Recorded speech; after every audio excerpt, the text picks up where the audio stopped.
My money. Ow, my money. No, Ajax, you just have to attack me the other day with that freaking the freaking Dragonics head coming out, and it's like, oh goody. I had to attack you, bro. You're acting like I'm not the one who was checking to make sure there weren't already orders up. I was too. Don't even. I know. Oh, USA warehouse. Sweet. Ooh, be careful with that. Remember, they almost have like a 6-month lead time on their stuff. Yeah. I mean, you're gonna get first run, but Yeah. I don't even have my Buster Tortoise still hasn't shipped yet. Jeez. Yep. All right, we are started. We will be going ham on 5, 4, 3, 2 intros. Hello, everyone. It's the podcast where we talk about what we've been working on or what we've been watching at the workbench while we relax.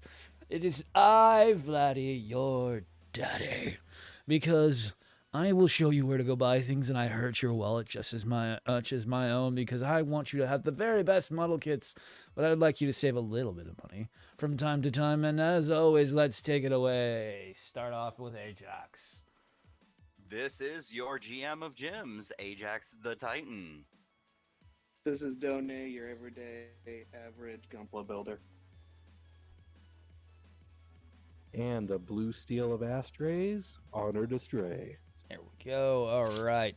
So this week I wanted to sit there and talk about a series. We're going to start with each series because we haven't talked about that yet. I have recently been watching through Mobile Suit Gundam, the original.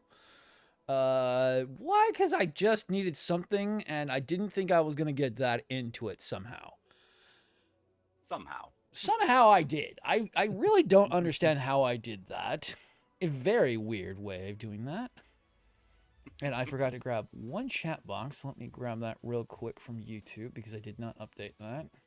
Uh-oh. Yes. We are always so prepared, folks. Oh, I am so always prepared. Everything I do is always perfecto.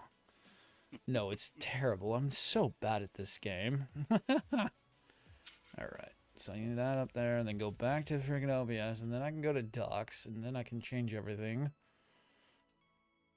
But really, right out the bat, I'm going to say they did something to OG Gundam, and I'm thinking it's around the time that Lala and Char start going at it, because originally the new type shit, it doesn't exist. I am 30 plus episodes in. They have not said new type once. There has been a hint at new types existing, but other than that, there is no new typey bullshit going on. And what's funny is that I kind of understand where they try to go with each Gundam series now because of this. And it's because everything is supposed to be an iteration of the RX-78-2. And that it's originally the RX-78-2 was a prototype. This is heavily leaning on that word right there. That because of the fact the RX-78-2 is a prototype that was meant for mass production. And then, apparently it has a learning AI that adapts its combat abilities based on its learning. And by vice versa, we move that over to that it's basically grandpa to the Red Frame Astray. Because the Red Frame Astray is a mass production prototype that has a learning AI. And now all the RX-78-2 nerds are going to come for me. Nah, I don't think I don't want to be in your place. No shit. Well, without bringing the other series quite yet into this, the granted the first mobile suit in the original was supposed to be the Gramps, aside from the Sakus, which Xeon built. Yeah. But it was supposed to be the first prototype Gundam. Yeah. But there's another certain series that goes into detail saying that there was actually more before the RX-78-2. Yeah, I'm just getting into where gyms are coming in, which is funny. It's like there have been nothing but the gun tank and the gun cannon and the RX-78-2 mentioned The that exist, and gyms are finally starting to come in now. the what's very confusing though is that the gyms, the lore bounces. It's not consistent. It says Yeah, the gyms came before the Gundam prototype, or the Gundam prototype came before the gyms. It's very inconsistent on that. right. Yeah. Now, However, the gun cannon did come before everything else. The gun right. cannon and the gun tank came before anything else. Yep. However, I do believe the gun tank or actually the gun cannon supersedes the gun tank in what was first produced. I can see Mm, that. Now, yeah. the thing I didn't know, and that's kind of why it's neat going back through this again, is the fact that I didn't understand why they always obsess about the core fighter when it came to the OG shit. I didn't know that they were supposed to be that. Mm. That's the whole point of the unit group of the. You have your long range tank support, your mid range support with the gun cannon, and then your melee combat fighter as the RX-78-2. But they all share common parts based on the core fighter. So it was neat Yeah, to see that. Yeah. yeah, that It, was if you're going lore wise, that was the main concept of it. Is you're going to have a mobile suit, but you're going to be able to adapt it It's a to core. any It's a core. yeah. combat situation you need. Yeah. Yeah, the white base However, is your command center, and then you will have a core of each of your units that revolve around those 3 units being your core fighting units. Yeah. right. However, if we're going outside of lore, there is a reason why they stuck around the core fighter, and that was, as you most probably would have guessed, is to sell toys. Hmm. Yes, Yep. I liked it from a military aspect because of the fact that that is how we do things in the military or anything that needs to be mass produced, is that you base around one item and you use those common parts to be able to repair things, which is Yeah. nice because then you don't have to carry a million parts. Yes, Gundam's gonna have different parts technically, but he can still share parts with Gun Cannon. So it was Yeah. neat. I Yeah, like the idea of it. yeah, if yeah, Well, then you almost start getting into some. We'll get into some with some of the later series, but is how you can actually readapt a lot of those parts. Yep. yeah. Now, going into some of the goofy shit, that poor shield, how many do they have? Where the fuck does it go every 5 seconds? And it gets destroyed almost every fucking episode. And it's like, how many shields do you have? Or how are you making more of them? It so casually gets broken every 5 seconds that I'm like, what the fuck? How? The, I'm trying to see. There actually someone had a counter. I'm trying to see if I can find it again. Oh no. I'm not oh, the only oh, one. Where it's like if you specifically count the number of them destroyed, even not just the times it would just randomly disappear. What's up, well, Death Watch? Shoot. Yeah. it's they do a counter for every time We are the talking Grand about series.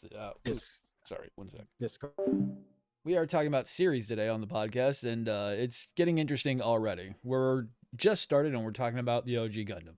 Chopper makes in the Rebel Yeah. series. Oh yeah. Oh man. Oh man. Okay, so the thing I think is funny too, though, is that the goof, or I'm gonna call it as it, the goof, was actually a mass type. I didn't know that. Yes. The goof was a mass type. Hmm. And Well- geez, was it freaking strong. Well, that Okay. was sort of the idea behind a lot of those Xeon Ace units, quote unquote, is that they were the test pilots for that unit, and that's actually why I forget where they explain this. It might even be in the original. It's been a minute, but that's why, like, Rambaral had his blue. Yes. That's why all the goofs are blue. Yes.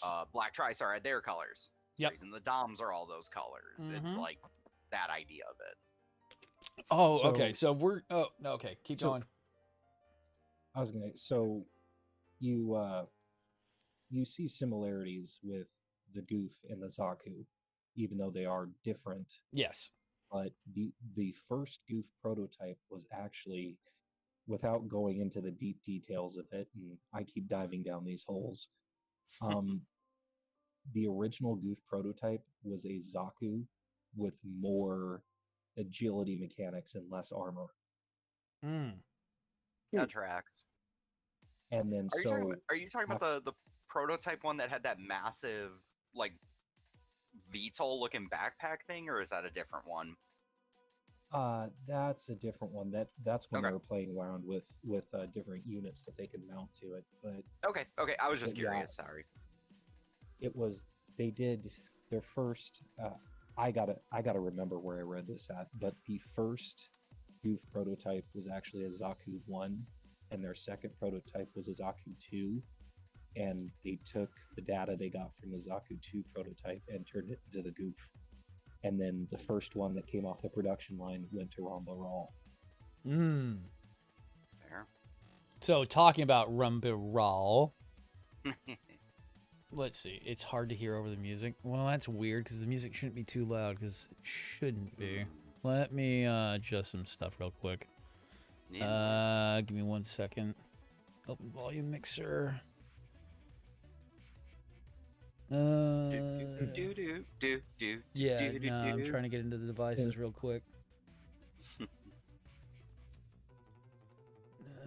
There it is, digital output. We'll turn that down just a little bit on that. Is it everybody they're having trouble hearing? No, or is just it TikTok because TikTok loud? sucks. Mm. Okay, that should be Yeah. better. Okay, so speaking of this, God, Gundam is savage. Like, it makes IBO look weak. IBO was only savage because of the gore level. But Yeah. Gundam is savage. They do not pull their punches. I don't know how soon you think Rumble Rawl goes out, but Rawl dies really early on. Oh yeah, he's the first. Is he the first like real No. death?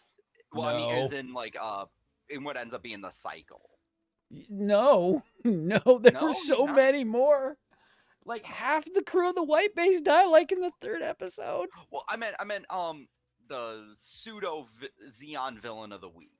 No, he was so like, it was just the fact that he sacrificed himself so Char's sister didn't get hurt. He knew he was fucked, and he went out like a badass and jumped off and blew himself up. Well, to be honest, if I'm gonna go out, I want to go out as a badass. Oh, I he mean, even I said, he's get- like, I get the premise. Mm-hmm. I'm sorry. He was like, for the glory of Xeon, and boom. And it's like, dude, Yeah. I was not expecting that. I was like, fucking hell, Raw. I was like, we just got to know you. You just sat there and taunted freaking Amuro, telling him he's a piece of shit and he needs to grow the fuck up. Amuro's having an existential crisis, and he's just barely coming out of it. And now, oh, no, he's gone. Like, I was like, I was just getting to like Rumble Raw there. Come on. So The only thing I want to talk about as far as the original series goes, I feel like I have to bring up, because I thought about this recently. Actually, Vlad, I think I made the joke to you. Char is just Darth Vader. Yeah, he's barely even in the show so far. Like, I'm barely getting to where he's getting his, what's it called? God damn it, what is it called? GOG. He's getting his GOG finally. Yeah. But what I mean is, like, I almost wonder, it's like how, like, what Char became, where he became, you know, the pivotal character. It's like how much of that was intended, because going back to Star Wars, it's like Vader was originally just supposed to be a henchman. He was just a dude. He wasn't Zagok, supposed not to be God, the yeah. chosen one. Anakin, Jesus. Well, yeah, he wasn't supposed to be Anakin, but he was supposed to be Luke's father. It's like all that came later. Yeah, so I can actually go into that. So, Shoot. okay. So, I think what happened is they wanted a central villain, because he only turned into, like, the super villain after Zeta and during Char's counterattack. Because he's a sympathetic villain in OG Gundam, because he's trying to take down the Zabi family. That's his whole goal, is to destroy the Zabis. And he hates Amuro with a passion, but Yeah.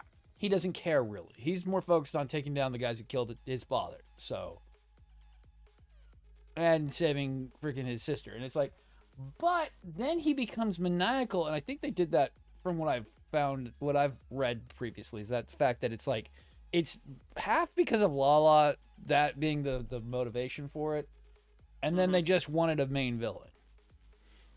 Yeah, which you do need Yeah. in a lot of series. You need a central character to be like, we definitely don't like him. Because he's not that way in Zeta. He's over Amuro. He's not that focused on Lala. He's focused on just taking down freaking goddamn, what's their names? The Titans. He's just focused on taking down the Titans. No, the Titans at that point. Because remember, what's her name? It's not Castilia. That one zombie. No, the one zombie who pilots Queble is the last of them. Camille? Oh, Or she's not not. Camille? No, Camilla? she's not a zombie. She's not part of the zombie family. She's not part of the zombies. I can't remember her name half the Oh, time. I thought she was too. she's a loyalist. Ah. She's a Giran loyalist. What is it? Haman Karn. Karn, yes. Oh God, yeah. I was thinking of it. I was way off with the name. I can never remember her name. It's so annoying. Yeah. The reason I like her suit. I, however, do not like her character, and that's mainly because she kind of manipulated and brainwashed one of my favorite characters. Yeah. And which is Minerva Zabi. Yeah. Minerva, Dozle's yep. freaking goddamn special. Yeah. And Dozel to this day is my favorite Zabi. Oh, he is. He's special. He's misunderstood. Yes. So bad. The heart of gold of the Zabi family. Yeah. Well, which was a nice change of pace to be like, oh my God, you're not all pieces of crap. As opposed to one No. of you had, like, No, Dozle's the only nice Zabi. Dozel and then the youngest one, Garma. Yeah, Garma. Too bad they killed Garma off so quickly. You can thank Shar for that. Garma was a little pig-headed though. He wasn't listening to Shar too much though.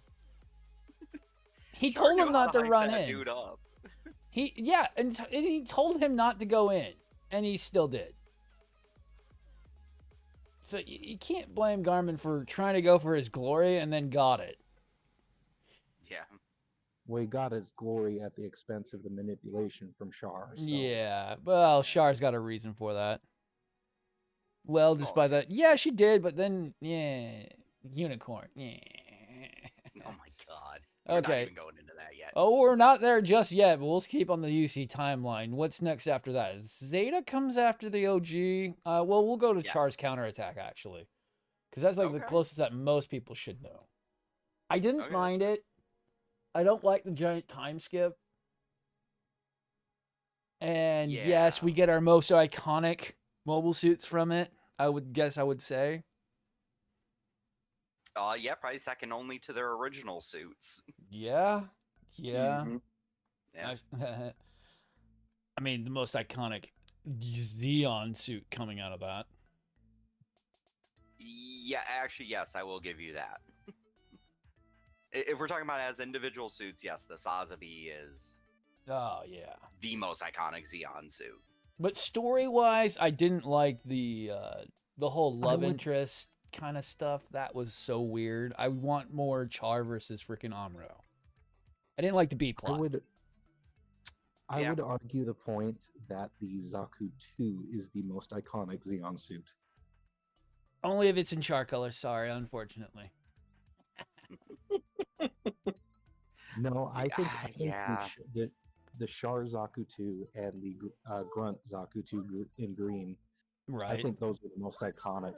Like, yes, the Sazabi and Sinanju are pretty freaking popular, but when you think of Xeon, tell me what the first suit that most people are going to think of is.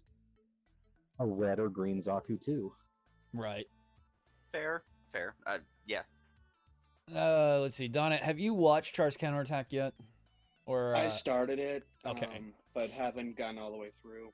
I know I'm taking over most of this. I'm kind of the only one who's watched some of this, but Yeah, it's been a couple years for a lot of the UC Yeah. stuff for me. So UC's so hard to get into. I Oh. know Honored has some way more into it. yeah. Oh, more than I'd like. Right.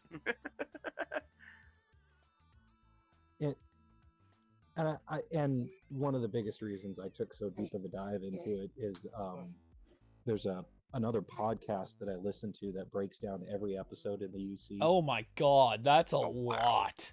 Not this Yeah. time we're doing that. Not this time, unfortunately. And they did set up an order in which they would go through it as far as the We would have to series do a go, because watch and UC has so many. we would have to Yeah. do a watch party. That's what I would do. Is we'd do Oh, a yeah. watch party of it and do a couple episodes at a time. That would be fun.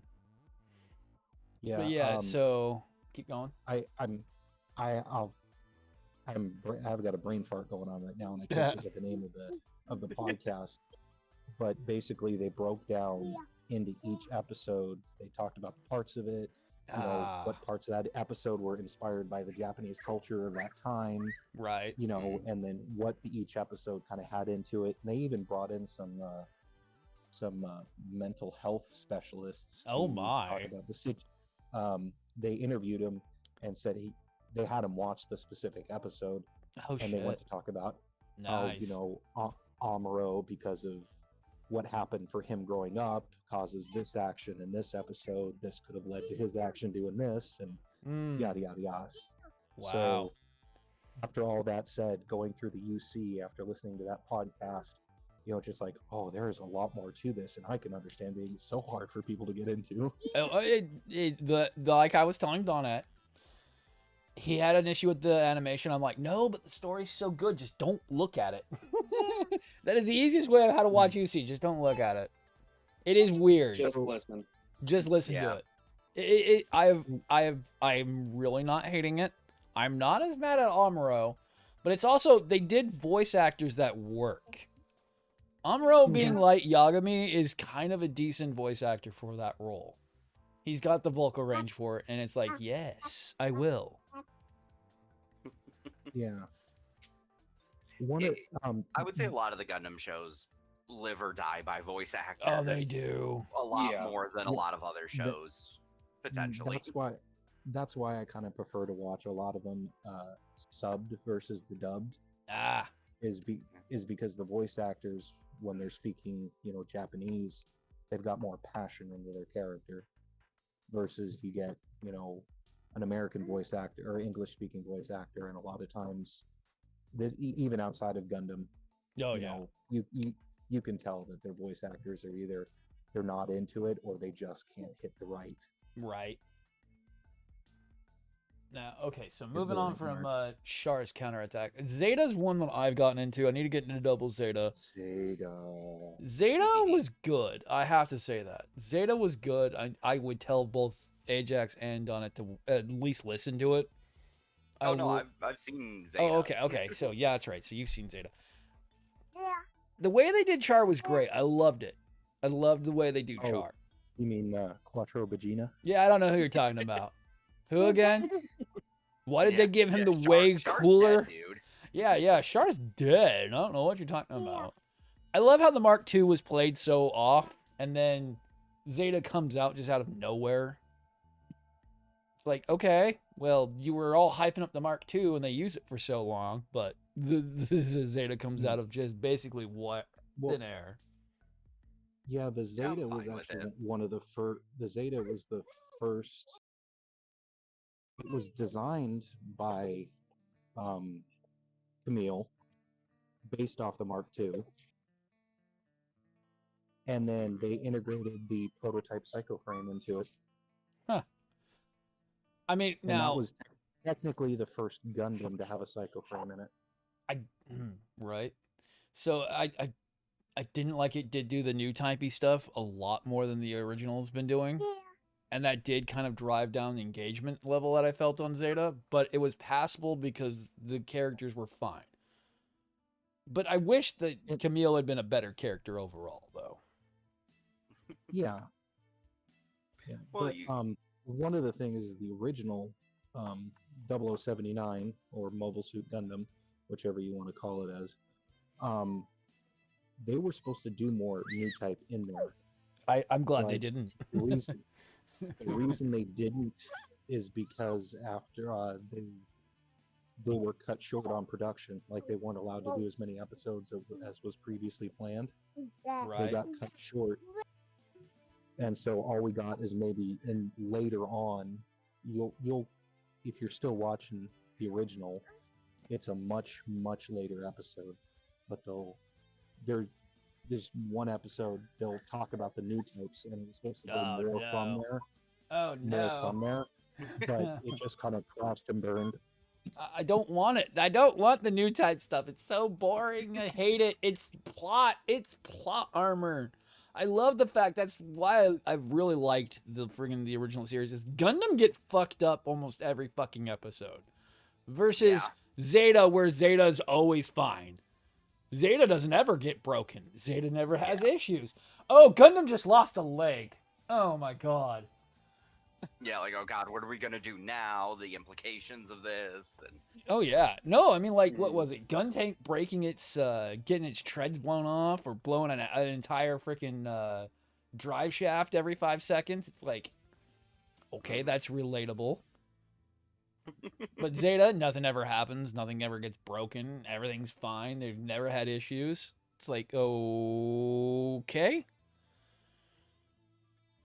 I think that's the reality. I like a Gundam series that doesn't give you the Gundam plot armor.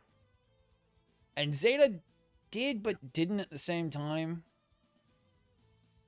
It's yeah, well, and it's also as you started to move more into the new type stuff too, you did definitely start going more super robot, less realistic as well. So I mean, and then we get into like MSO8 and what is it called? War in the Pocket stuff. Those ones are fine. I love those.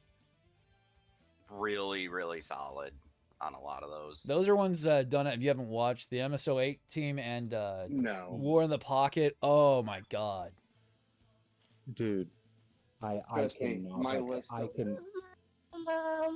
they're I cannot recommend 08 MS Team enough. yes. 8th MS is 8th MS is only like what is it like 20 episodes? It's not even very long. It's I not don't. long Is at it all, even no. 20? I don't even remember. I think it was 10. Is it only It might 10? even be 10. Same with Yeah. War in the Pocket. War in the Pocket's like 5 to Yeah. 10 episodes. Yeah. But War in the Pocket didn't have to go so hard. I don't know why War in the Pocket. That first episode going so hard and it was so good. Because they were doing goofy plot armor shit for so long that they just went, we need to unleash a lot of emotions really quick. I loved it. I mean, the whole idea of them rushing to get the Mark II out of the friggin' the Anarch base and trying to get it off. Well, no, not the Mark II, the Alex, getting the Alex off. Yeah.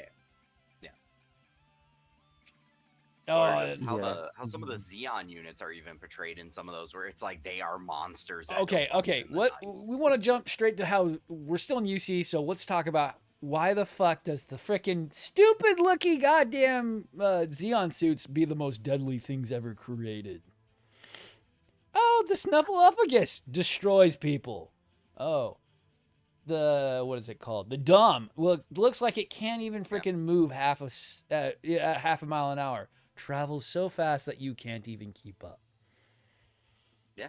I mean, it's just that it was the mentality of you want to have the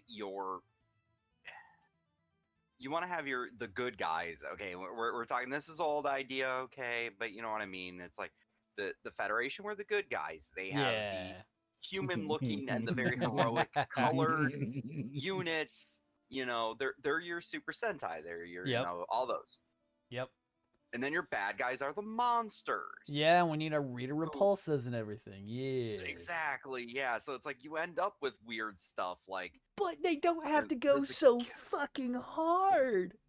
It's like you But you see them. kind of do in I a know. way, though, because you want to make them feel scary. You want them to, you want them to seem like this thing that can threaten our heroes. Okay. Scary? Goof Custom from frickin' 8th MS team.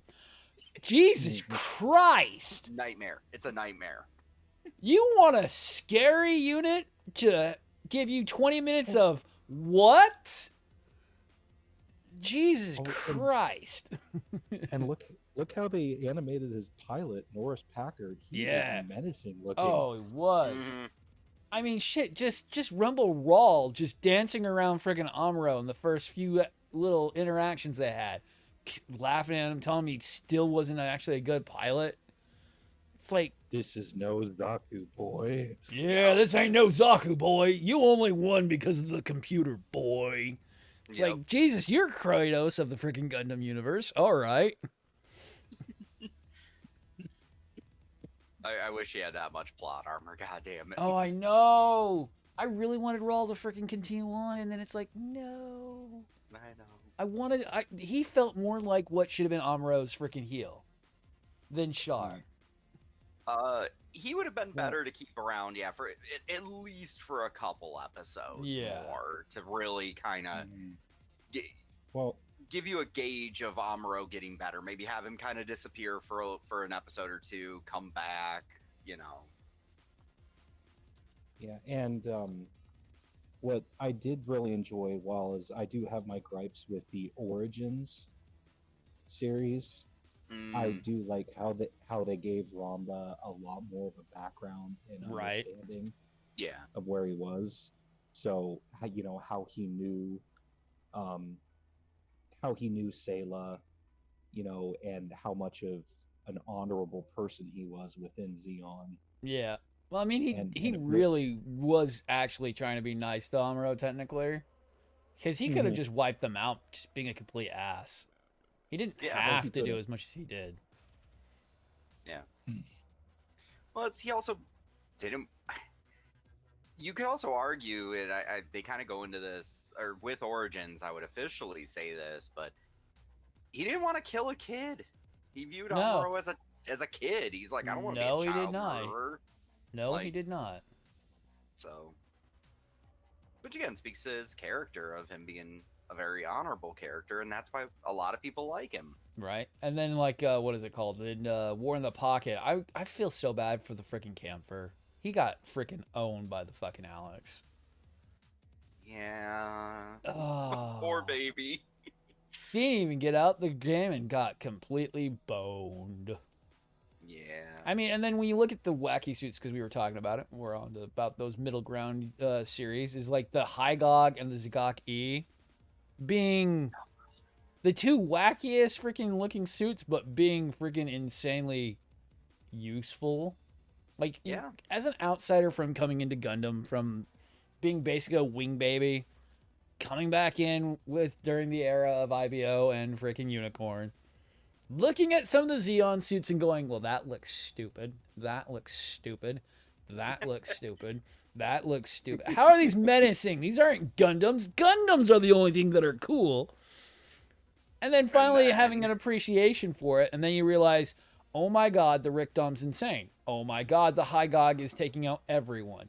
Oh god, the freaking Zagok E is insanely overpowered. Just got into freaking Gogs and Zagoks coming into freaking Gundam OG, and they were menacing.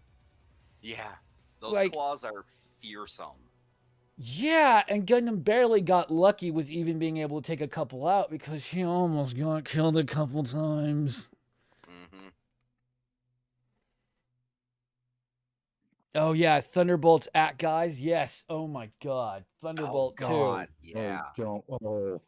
And then getting into Thunderbolt. Make me drool. Yes. Yeah. Oh my god. Oh, I mean, then we get into Thunderbolt, which is around the same time because it's still UC timeline. Getting into that's both true and false at the same time. Yeah. It's its own version of UC. Okay. Yeah. No.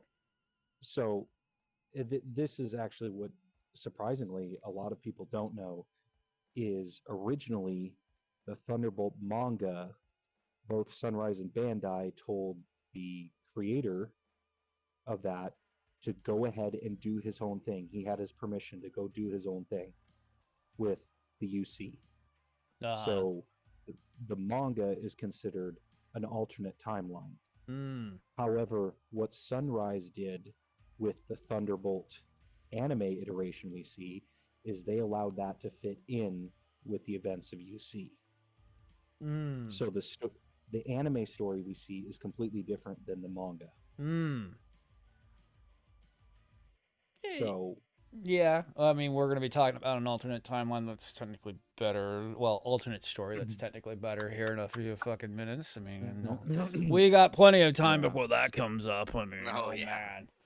Oh. So yeah, and I don't, as much as I love Thunderbolt, going through the manga, the anime doesn't actually even get close to touching how crazy Io actually is as a pilot.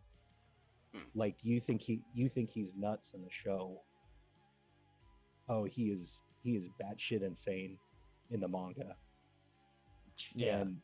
And to top it off, how many suits he goes through, he's costing the military Google amounts of money. Oh man. Okay, so I'm looking at a UC timeline. So I haven't watched Stardust Memory just yet. That's one I Oh, have you're not gonna- gotten to. I don't know if you guys know anything about You're- Stardust Memory. Oh, I do. Give us a summary. So basically, if you're looking at the suits that are going to be in the Stardust Memory, they're just going to be recycled UC suits. You're going to see Doms in there. You're going to see Zaku's in there. And of course, as everybody knows, the prototype Gundams we have in there are the GPO-1. Okay, so and that's the where those ones come from. GPO Yeah. and the GPO-02. Okay. And the GPO-3 is just a refitted GPO-1. Yes.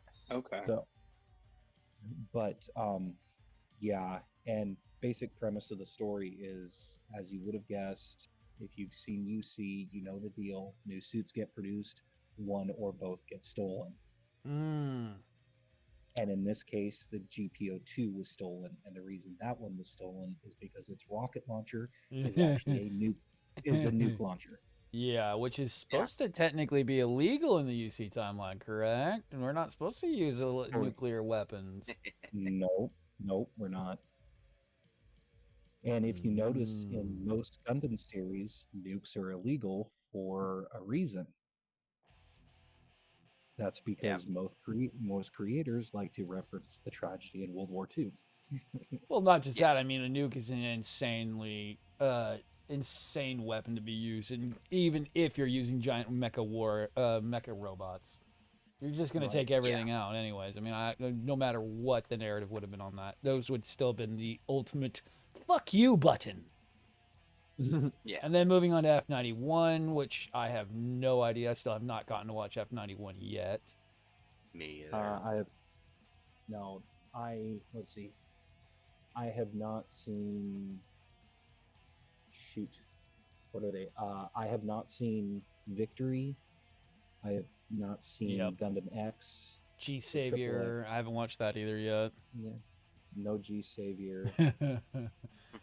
Yeah. Deathwatch made something funny. Xeon still has done worse. Yeah, it's called dropping a colony. Yeah, seriously. And yeah, dropping the colony was supposed to be Hiroshima. But, Yeah. Twilight Axis, I have no idea what that is. And then we can just move on to the big freaking white horse in the room. Then we move straight on to Unicorn, which hopefully everybody knows about Unicorn. No, what's Unicorn? I've never heard of this. Yeah, I don't know. I mean, there's like, not like I have like fucking 17 of them in my area. No, not at all. Gundam Unicorn. Well, I think we definitely have someone in this room who beats you on that number. I think. Oh, I know. Yeah. I have the red I'm shiny sure I do. suits, though. Unfortunately, 6 Xeon. But so Hey now. the only reason why I even got into UC Timeline, technically, and even into Unicorn, because I kept seeing Unicorn anything back when it had come out already, and I was like, what the fuck's a unicorn? No one cares about that. Mm-hmm. My interaction with Gundam Unicorn was buying a RG Sinanju. I mean, like, that's cool. What does this come from? And then it's like, oh no. And then episode, what is it, 3 or 4 when Sinanju comes in and goes, I'm going to fuck up a carrier group. I was kind of sold on that. It's like, I'm kind of sold on this. He freaking flips out a bazooka barrel under. Oh my flips it to God. his moon rifle and Yes. fires it. Oh my God. No, using his shield like he should. Haha, you crappy djinns. Goodbye. Stab, stab, slash, stab, stab, stab, stab. What the fuck? That was the best introduction to a mobile suit. They're like, oh, the Sinanju. And you're like, okay. Oh, you meant that thing's a lot better than everybody else. Okay. I mean, it made the unicorn's entrance look tame. I mean, jeez. Well, that, and look at the Rosen Zulu, the Gila Zulus. Those things are just insane. The sleeves are insane. The sleeves make some of the most tame Xeon suits look insane. I mean, the Z Zulu, there are so many. I got knives for hands just like the Gok, but they're just knives for hands. Oh man. No, the sleeves took everything to the Oh, they extreme. did. They did. I loved it. I love it. love it. I mean, cough, somebody finally got a Cassaccia. Once more. He's being very quiet. I don't know what you're saying. Oh, man. Wait. Oh, I thought you were talking about me sitting over here on my second Kshatriya. No. Donnie being the newest entry into the Cassatria world. Yep. And I want bigger. You want bigger. Bigger, better. Unfortunately, bigger costs more money. That's the problem. Yeah, a lot. A lot of money. Oh, man. We do know a lunatic though who can get you one. Yeah. Yeah. No, I think Unicorn was good because of the fact that it was a light. Don't get me wrong. Unicorn is very light on the aggressive side. It is very weird and light for a Gundam show. Not a lot of he's gone. Oh, he's dead. Oh, he's dead. It's more of the we'll imply he's dead. We'll imply those ones are dead. And we'll just blow up these mobile suits, but yeah, they might be fine. Yeah, I think the way I feel about Unicorn was just a way to show how far animation has got, because the suit designs and the battle animations were amazing. Yes. I'll Oh, say that much. Yeah. Top tier on the animation style. It was really good. It was that 2.5D kind of stuff they were doing at the time. And that was really, really good. I mean, seriously. We got some of the best animation styles out of that one. The Unicorn, I wish they wouldn't have done the whole, what is it called? I'm going to call it the Power Rangers transition all the time. I get it. It's cool. But we didn't need it every 5 fucking goddamn seconds. Even then, Power Rangers sped that shit up. Oh, they did. They did. I don't need to see the Megazord combine every goddamn time. I do not need to see Unicorn going through a seizure and then be going into destroy mode. I mean, just imply he already transformed. I mean, come on. It would be fine. I have no problems with that.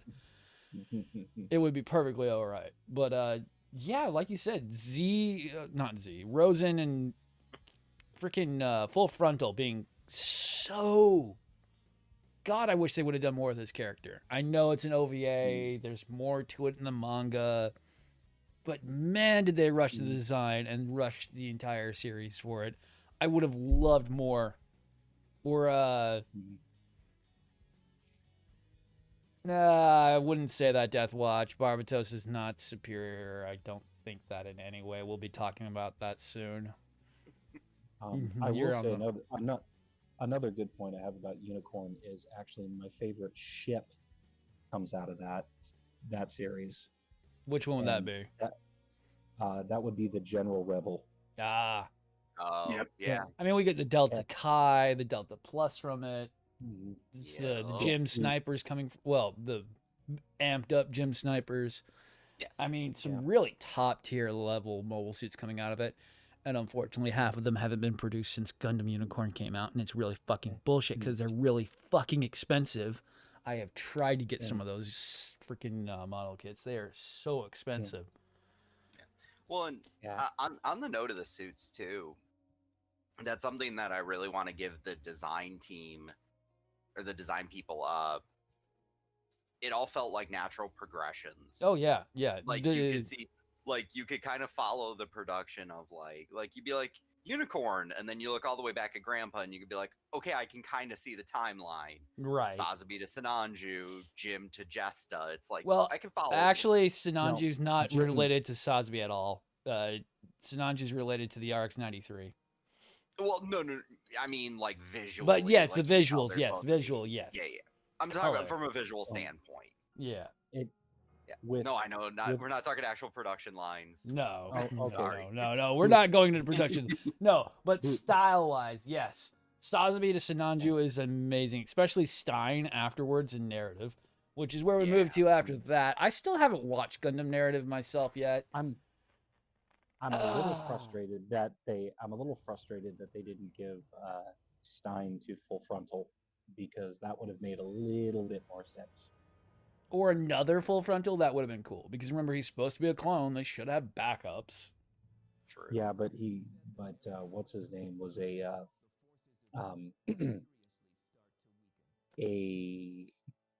you could say clone dropout, but Yeah. No. but a failed clone. Right. Hyzak between...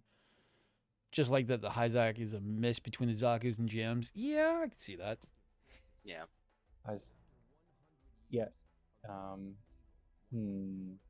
Not the one... Hyzak, Not the Hyzak is basically a failure to update the an old frame of the Zaku to Right. work with the more modern suits, and it didn't go over so well. Nah. I mean, then we have... I think the worst part about... I think the only thing that's really bad about Gundam Unicorn and narrative is that the Neo Zeong was used so poorly. Or was such just a plot convenience. You would think that thing would have been a lot harder to destroy. Yeah. Yeah. With how powerful it was supposed to be. Yeah. And it's not like they did something clever to where, like, we figured out how to Yeah. dampen its energy signature. But it's like, no, they just suddenly can beat it. Yeah. Banshee and was that's used how so it feels, too. terribly. Banshee was used terribly, and then narrative... God, I still don't even know the exact... I get where they were trying to go with the Phoenix. I don't even really understand it too much. Like, Phoenix is supposed to be technically... It's supposed to be what, Unit 3 technically? Yes. Okay. Yeah. But then we have... but where does Perfectibility? Is Perfectibility just RX-0, but it's like the upgraded version of freaking Unicorn? I don't get where Perfectibility sits in that as well. Yeah. I don't actually either. Done any jump ins? No, I'm not sure. I would take a stab and say it is the final version of the Unicorn. It could be. I mean, But- it's basically the mishmash of every part that's listed. It's the weird one, but same with like narrative, and then we move on to the one I can't stand. I can't stand Hathaway's Flash. I don't like Gundam Hathaway. Not my favorite. I watched it. I I'm don't with you remember there. much of it. I guess I was lost because I haven't watched most of the timeline to understand where it fell. So when I watched it, I go, okay, this is kind of cool, but the plot didn't make sense to me. Right. Okay, Same. So you'll get a fair bit more of an understanding if you watch Char's Counterattack to understand the basis of what's going on in Hathaway's Flash there. Yeah, because I did notice they referenced Char quite a bit without the backstory. So yeah, without knowing that didn't make much sense to me. Yeah. I mean, Unicorn will help a little bit, but you're basically going to get most of your understanding from Char's Counterattack. Weird. Hmm. Eh.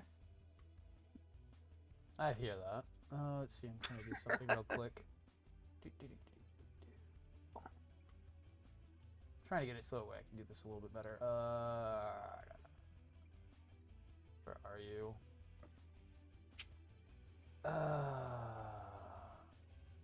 That's fine. We'll just leave it the way it is. That way everyone can follow along at home, because I did find a timeline from Gizmodo. So moving on, then it goes straight to, so we've gone through UC, it goes to G Gundam. This one I know a few of us can talk about. Yeah. Oh man.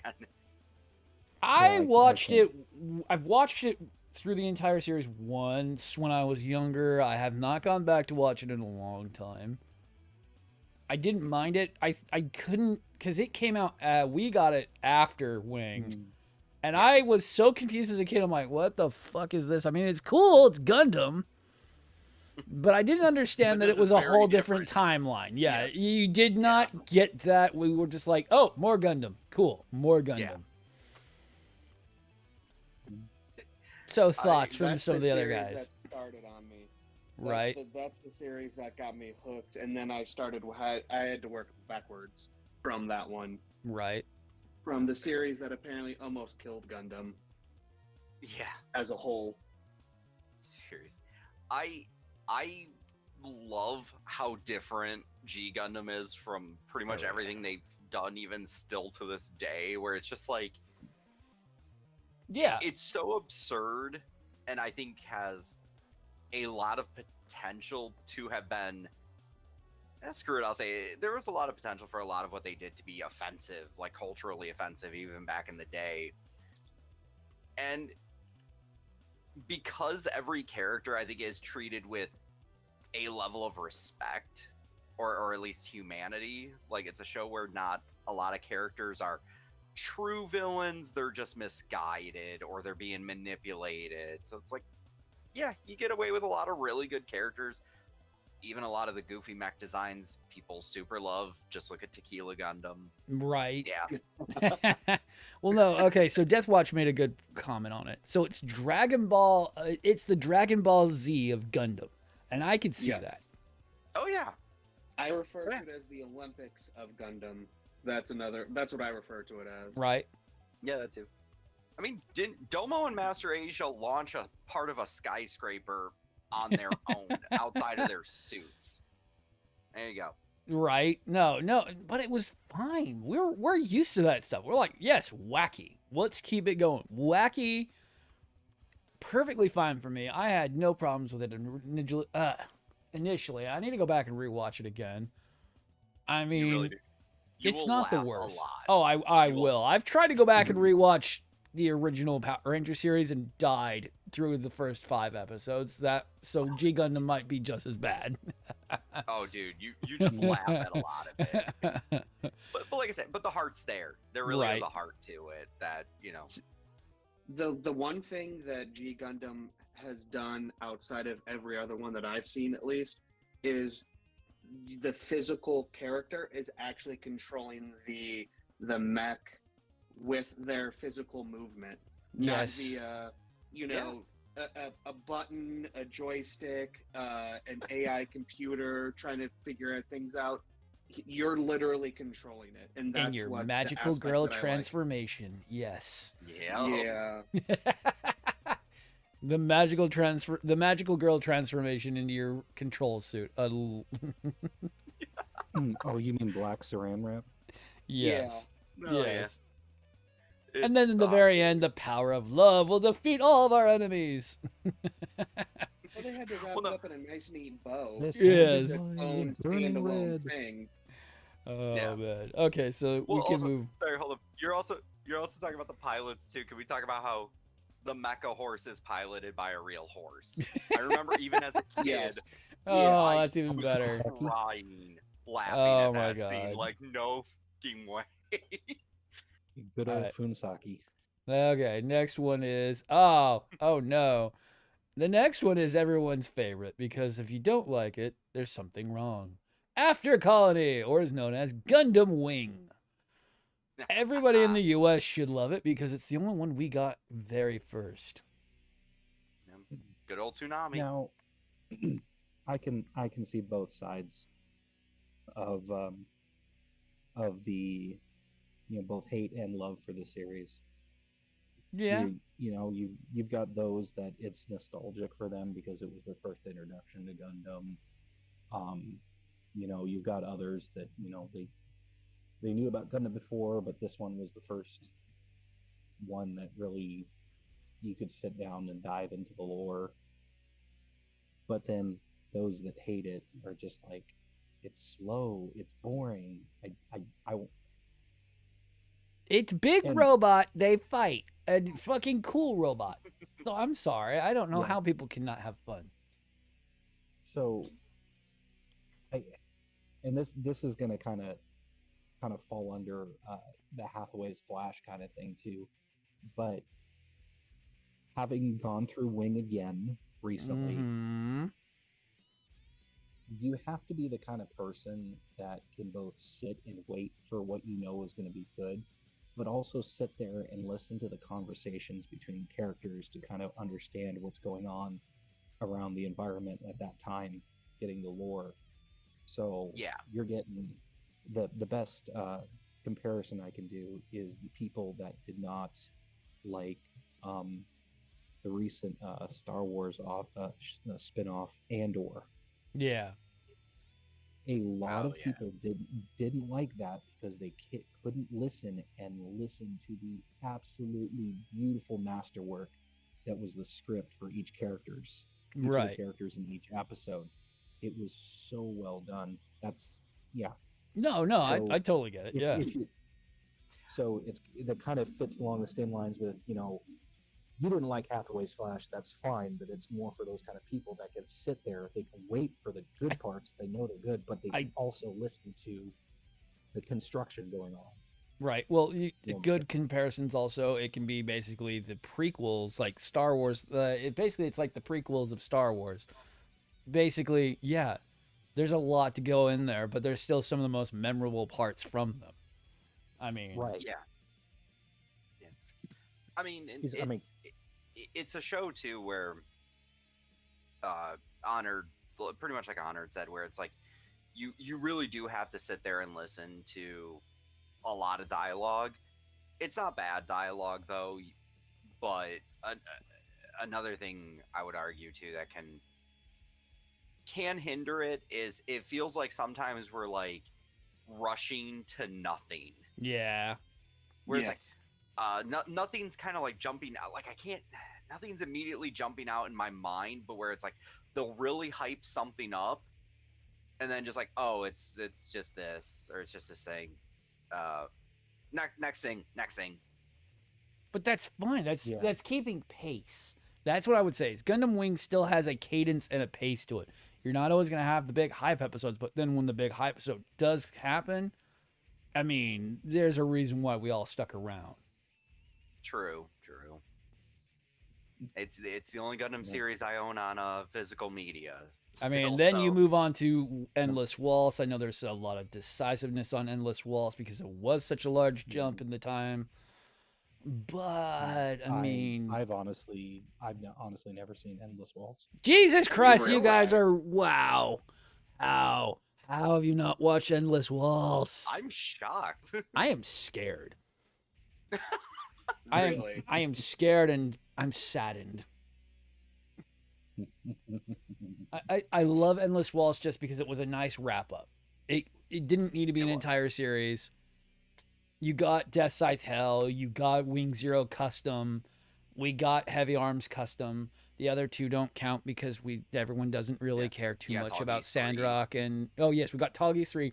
I'm sorry, Sandrock and Excuse Nataku me. can Sandrock and Nataku, I mean, I'm sorry, but no one remembers you guys too much. Excuse me. Was that Oh, a diss on Death Knight? Sandrock? I'm sorry. The who? The what? I'm talking about the mobile suit that gets left behind all the time. Well, or actually, if we're talking about suits too, the one I want to hear more about, the Serpent, the grunt suit. Ah, Even that's awesome looking. It was the Serpent the one with the Gatlings?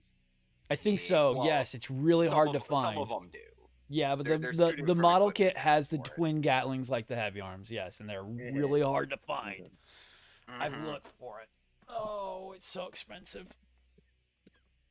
But no, Sandrock and Otaku were fine. It's just they were not the main characters of Endless Waltz. We got the fight between Otaku and Gundam Wing Zero at the same time. Sandrock and Heavy Arms fighting through the streets, but everyone goes after Death Scythe Hell, Heavy Arms Custom, and we all know the best selling mobile suit probably ever, Yeah. the Endless Waltz Wing Custom with the giant wings and the double barrel beam rifle.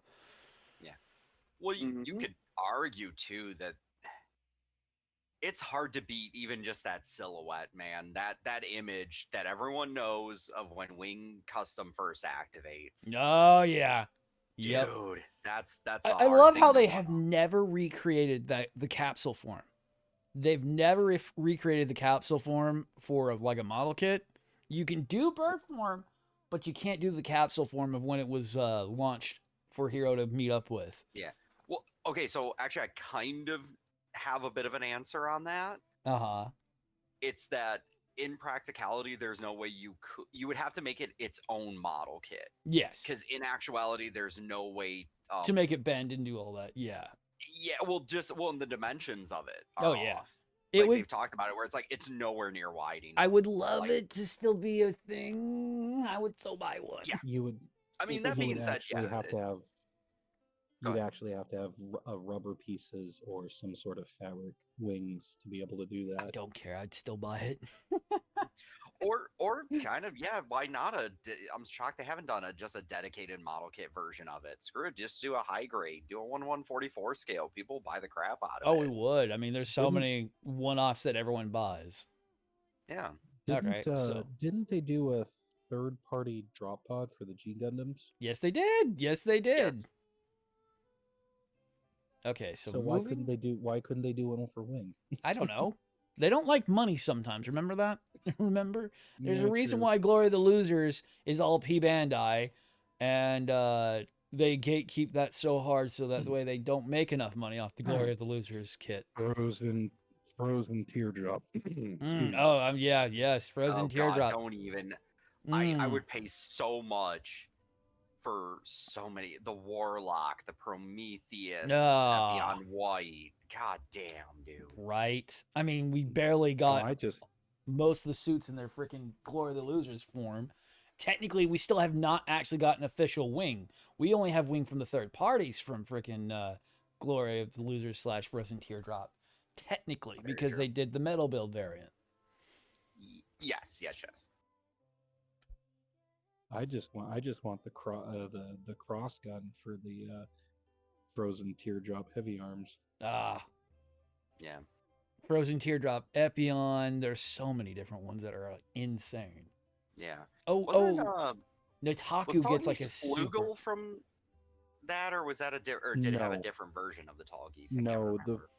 the Flugel was a prototype trying to because was- the wing it was- the wing custom didn't originally have those wings. They were Yeah. designed specifically for the tall goose, but they came in and stole them and put them on the wing. Ah. Okay. Oh, I just so- because I know tall geese is in Frozen Teardrop. I just couldn't remember if that was the version or not. Okay, so I don't know if any of us know this one. After War, which is After War Gundam X. I have never seen anything on that No. myself. No, Mhm. no Gundam X, the one with the freaking X backpack that absorbs solar light and Okay, uses so it that to is Gundam power its X. bazooka. I've never seen any of it. I need to watch it. I have not gotten a chance to just yet. So we can skip over that and see what's next. It's one of those series I've heard good things. I Oh have god, not seen okay. it So the either. series I refuse to watch just because it's the wackiest series. Oh, what is it called? Oh, Turn A. There it is. The series that I kind of I'll get to it eventually is Turn A Gundam. Or as everyone likes to call it, Mustache Ride Gundam. Mm, I mean, you call it that maybe. I don't know. Cow Gundam. That's what Right. everyone calls it. Cow Gundam. Yeah. turn the yeah, mustache, turn the mustache upside down, and you got Waluigi. Yes, yes. Mhm. Waluigi Gundam. I'm surprised someone hasn't done that yet.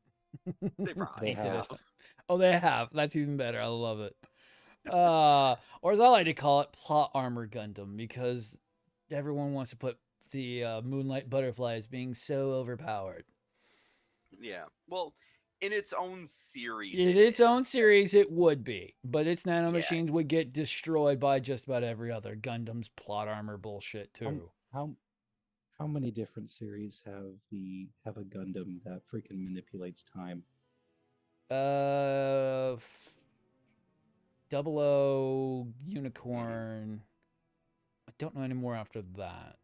Yeah, I think those are the only two I can think of. Double O Yeah. Unicorn, UC, and what was the other one?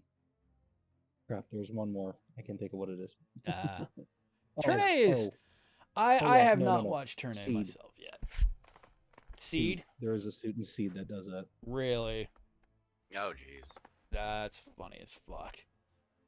So Turn A, I don't know much about. You guys, anybody who has their thoughts on it, I don't.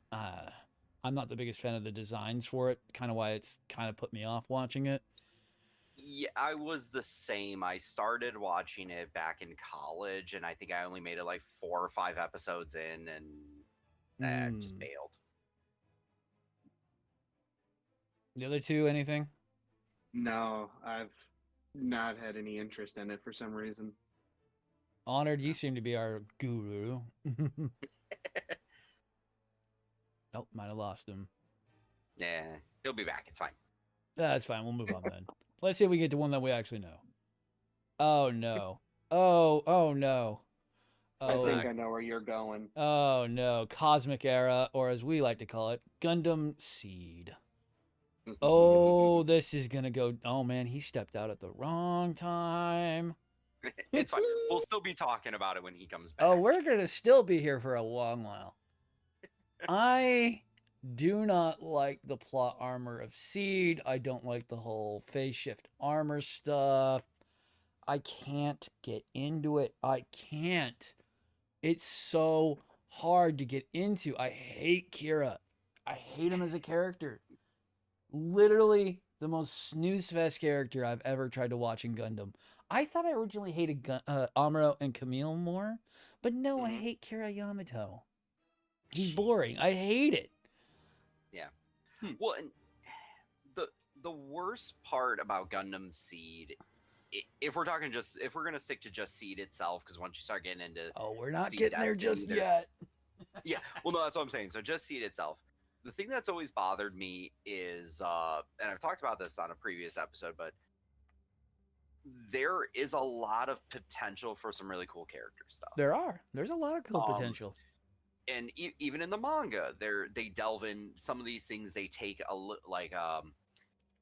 great example is Kira and Flay's relationship. Right. That goes on for a little bit longer in the manga than it does in the anime, and you see how it actually is like. It's uncomfortable because you see it's like Kira kind of knows he's being manipulated. Right. And that just makes it a lot worse where he's like, it really is a lot more of that, like, yeah, I know she's manipulating me, but I deserve this. I'm a terrible person because I've basically I feel like a piece of shit because I've killed people. Yeah. And I've gotten people killed and this, and this. He's trying to make amends for what he did, his past. Right. Exactly. And that's just Kira. I mean, Atherin, they go into a lot of it where it's like there's one time they they're about to launch against the stolen Gundams are about to launch against the legged ship, one of the millions of times that happens. And they like find Atherin, or they can't find him, and then they end up finding him in like some like weird room on the ship, and he's like, oh, I was checking, like I was just trying to find blah blah blah blah blah. Yeah, let's go get suit up. And then like Diarca hung back a little bit, has that look on his face like, bitch, you were trying to hide. Like you didn't want to launch against Kira. Yeah. You know what I mean? So it's stuff like that where it's like there's so many potential. You could have taken the time and explored some of these, made really good characters. And then you didn't. Then we will move on to the next half of that. So technically it lists Stray coming next. I will say this. I have read through the entire first volume of Gundam Seed versus Astray, after finding that translation that was done, Mhm. it is a more complete story than I feel Seed is. We get introduced to Lo, we get introduced to Guy, we get introduced to our antagonist Shoku. Very early on, we know their intentions. We understand that they're not perfect. The literal gold frame, that poor mobile suit has problems with its arm being blown to pieces every time it launches Yeah. and getting its arm stolen. Yes. Red constantly needs repairs because Lo's not the best pilot, which is great. That's awesome. Yeah. And our only Mary Sue is Guy, but he's a very highly advanced coordinator. But he also gets his ass kicked when he goes against the stolen Gundams and gets the blue pretty much blown up and has to be repaired into second revision. Yeah. And I unfortunately like that. I like that idea. Because the only reason why we get Mina is because Lo blows off the second arm, the Blitz arm, off of... That was during the water assault, when they were working on fixing the M1s with the combat data from Red, when we have the Sea Assault version of Blue Frame. When Lo said, "Fine, I will use my golden hand," because he has a freaking he has a glowing fist attack as well, because he can overload the connector for the beam saber into the Red Frame's hand and use it as basically my shining fingers Red Frame. It's literally called Fire Fist. Which they only did to make I don't that care. joke. I love it. It was cool. They totally made it plausible because of the fact that the connector for the beam saber is connected to the freaking hand for Red, and that is how it interconnects to the beam saber. And 8 was like, "Hey, I can overload this into an energy style attack, but we might not be able to save the arm afterwards." Well, not just the Astrays. That's like every unit in Seed universe. But 8 that's how the weapons connect to the battery, to the internal batteries. Yeah, but 8 figured out how to overload that into an energy attack, and 8's like, "Hey, we could use that. I can't guarantee the arm's gonna survive, but yeah, you could actually not die to the freaking gold frame killing you." Yeah, well, and it's a good show where I wish there was a show. I wish it was. I wish. Yeah, I know. But no, it's a good series that definitely does benefit from a little bit more reeled in characters, as far as like you said, these are these characters, these are their flaws, these are their goals. It's a lot more simplified than the rest of Seed. And we get to see them get beaten up and then have to go back to the drawing board, redesign their units, redesign weapons. And that's another cool thing is with the Astrays specifically, is that we kind of see more of a slower partial evolutions here and there, to where you could be like, oh, it's Red Frame and then it's this version of the Red Frame. It's like a lot of times there's little tweaks in between those, though. Oh yeah. It's not just like he woke up and then it became the full Draconics. No. Steps to all this. No, well, the Gold Frame's the best version of that, because Mina, we don't get Mina till the very end of the first volume, and it's because, first off, they blow the arm off with the Blitz cannon. That was really hilarious. Then they reattach the Blitz arm to it. It gets destroyed by the Shining Fingers attack, which blew off both the arm off of the Red and the Gold Frame, and they had to put the Gold Frame's old arm on Red. It's hilarious. We're going to be referring to that because it's so much easier to keep it organized. I'm not going to go by everyone's name. And then Shoku just went insane because he got all that new technology from Noir and everything. So bringing in the Mirage Colloid system and the energy draining attack from the backpack from the Mina was so unfair. He should have won. He honestly should have won. But he got unlucky and got cocky. Yeah. Well, and unlucky being a back. very optimal term. Yeah. Well, I did like the fact that he did break Gerbera. So Gerbera is not invincible. So the Gerbera straight did get broken by the Blitz blade. But I did love the fact that he didn't plan on The fact that you shouldn't shoot at shiny metal objects in space.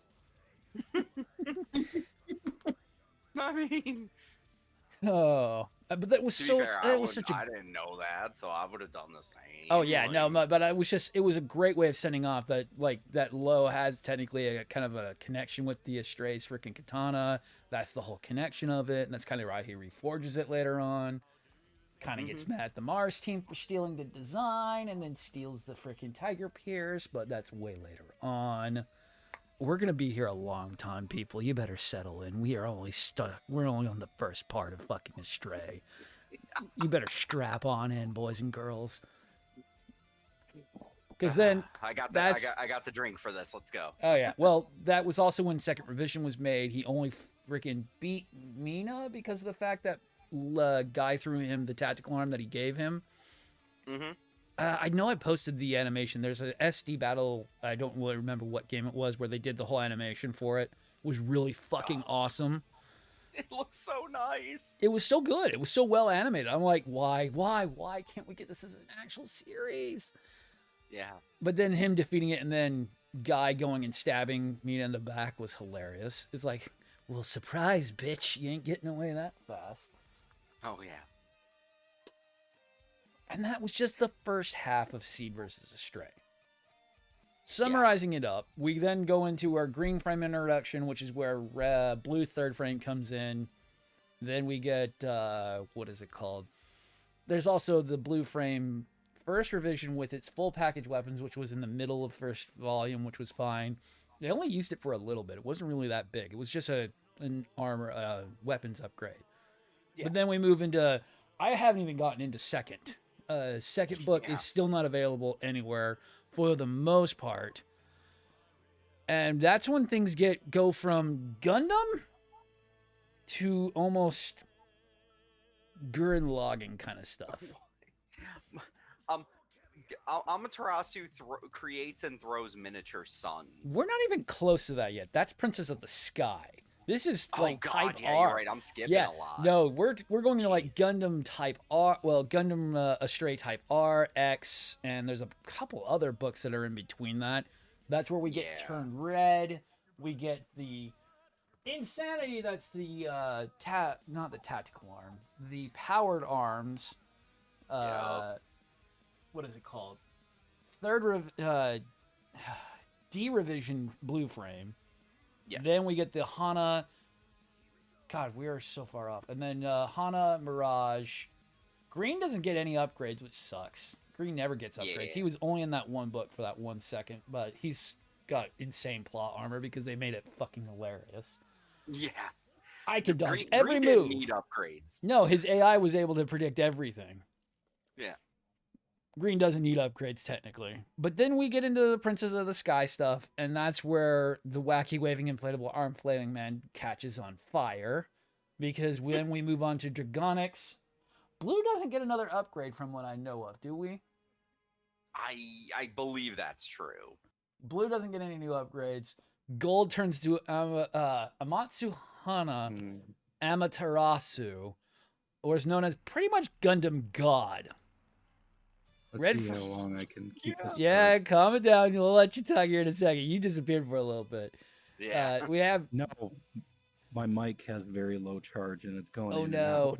Oh no! It had to be right. It had to be right as we started seeing. We got into talking about Gundam Seed, and we're into Astray because we already talked about the first season of Seed. But did we're you guys talk about why seed is so frustratingly yes, hard to do? yes, we already did. We waited for you Yeah. for a little bit there, and we started talking about Astray. Oh man, Well, I was gonna say why people. we'll let you hate get to that here in a Seed. second. Okay. Yeah. Calm down. I'm still trying to explain how we got to the wacky waving inflatable arm flailing tube man. That's Amaterasu. They made a new metal called Omega, and that's where we get Omega Gundam, the Omega Astray, which is that new one that was P Bandai when it came out. The load Astray Omega is the final Astray in the load Astray line. Yeah, Yes. and it's made of The a first. basically it's basically adamantium. Basically, that's about the best way of putting it, and it can't be beat. But somehow the Amaterasu, how is it? I don't even. I don't really understand the Amaterasu because I haven't read the whole thing at all. How is it creating miniature suns? I don't remember. Is it like using a reactor or something? Yeah, it's a reactor fusion. Okay, so it's basically doing cold fusion to throw literal suns, causing hydrogen fusion. Yeah. But that's not even how it defeats it. It uses its twin tactical arms. Yeah. Because Red gives it the newest version and cleaves it in half. Yes. It uses the Amaterasu's gold version of the tactical arm and the Red's version of the tactical arm. And then after, what was it? I had to do lore lookup for Dragonics. Dragonics is actually on par with the Amaterasu because they fought to a stalemate. Correct. Jeez. That That is how powerful Red turns into. And it's still pretty much just the base unit, just with better power management and upgrades. Okay, now... Low does not stop upgrading the Red. No, it does not. Remember, No. in the Dragonics' current form, it is as powerful... Actually, it's more powerful than the power Red was. Because he reverse engineered the power condensers for the power arms and put it in the freaking regular arms. So that's why he can wield the tactical arm with one arm in the Kai version. Yes. In the Kai version, yeah. Yes. Okay, rant. Go. Because now you're on to Seed Destiny. Go and tell me how bad it is. I want to know. Oh, it's catastrophic. Like, it's cringy just even saying the name.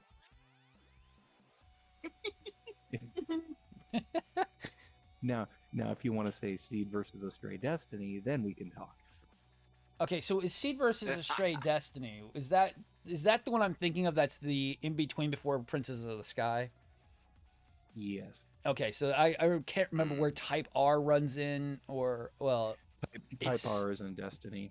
Okay, that's what I thought. Okay. I got you. I mean, so I don't know why. We're the only outlying people in the Gundam community. Hi, everybody. If you don't know, we like Strays. The reason why? Big fucking stupid ass weapons. That's why.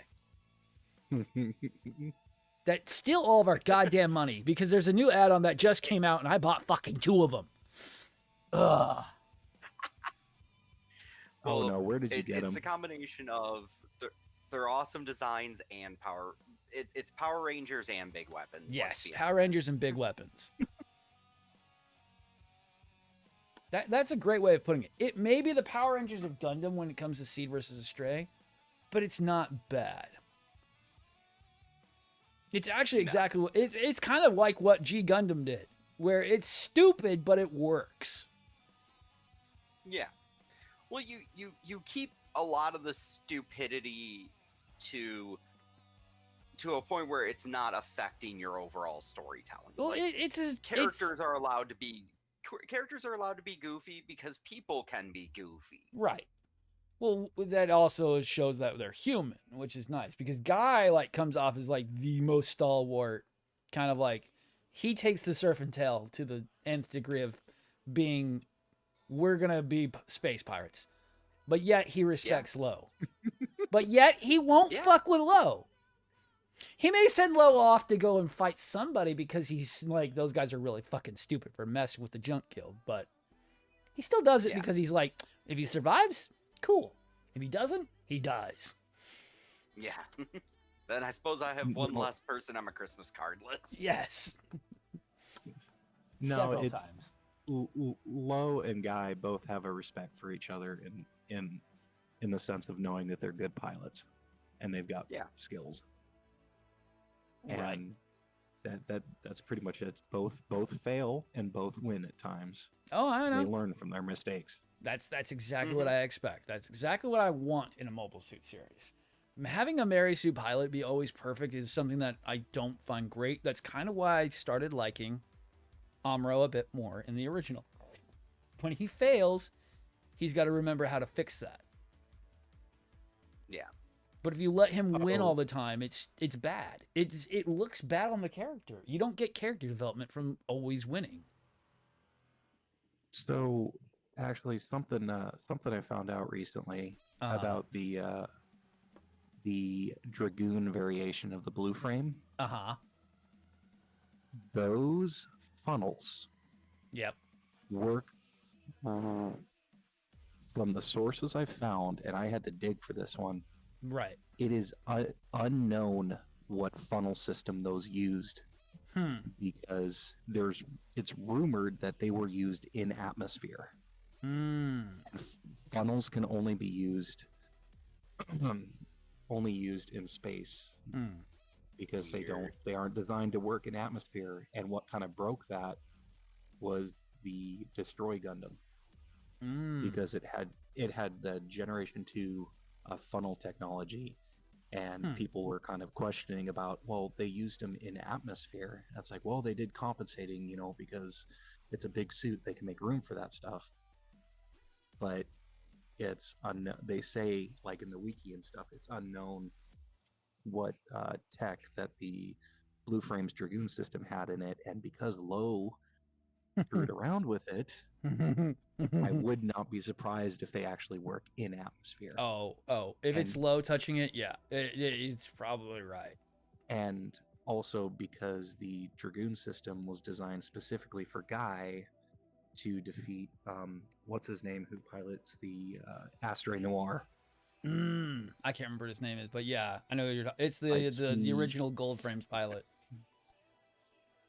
Yeah. No, it's not actually. No. He's the pilot of the Asteroid Noir is a. It's the wrong one then. No, you're thinking of the Noir's Dante's something very Italian sounding. Yes, he's a pirate essentially. Yeah. Yeah. And he got wind of the new program to up the GAT suits. That the upgrades being the Strike Noir, the Verde Buster, and all that. But he got wind of that, and so he kind of used the fact that no one else was supposed to know about that tech. He's like, all right, I won't say anything if you build me a suit specifically to destroy Guy. Right. And that's where that's literally true. That would be the one way you'd be able to actually fight him. I mean, come on, Guy is actually really well off as a pilot. Yeah, and then Guy used the Dragoon system to help him defeat Dante there, and there's and because they had their duel in atmosphere, he had to have used him in atmosphere, otherwise they wouldn't have helped. Right. So no one. I have not watched Stargazer yet. I was looking at doing that one. I don't know if any of you know about Stargazer at all. Oh, I do. No, I do. Okay. What is the actual premise of it? Since I've looked up what the Stargazer is supposed to be. Yeah, it's basically that they're trying to build the ultimate suit, but they're disguising it as a space exploration development. It's supposed to absorb power, and that's where the big ring on the back of the suit comes in. Okay. And it ends up being a do I have to say it? A traveling timeline manipulation suit. Of course it is. Of course it is. There we go. We thought the the Amaterasu was the fucking weird ass Super Robo suit, but no, it's the Stargazer. Okay. No. Moving on. The Stargazer at least looks like a super robot suit. Oh, here we go. So the next one is what most people should know. Kind of the reset to Gundam, kind of, but actually got left in the dust, I think I'd have to say. Double O. O is a sleeper, I would have to say. A lot of people haven't seen Double O, but like the designs. I had not seen Double O, but I had done a couple of the suits previously, but had more appreciation going back to it. I know Donette's probably asleep from us talking about Astray because I know we're annoying.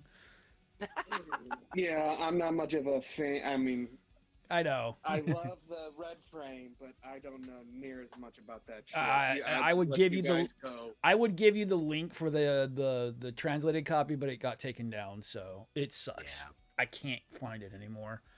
But what about Double O, Donnie?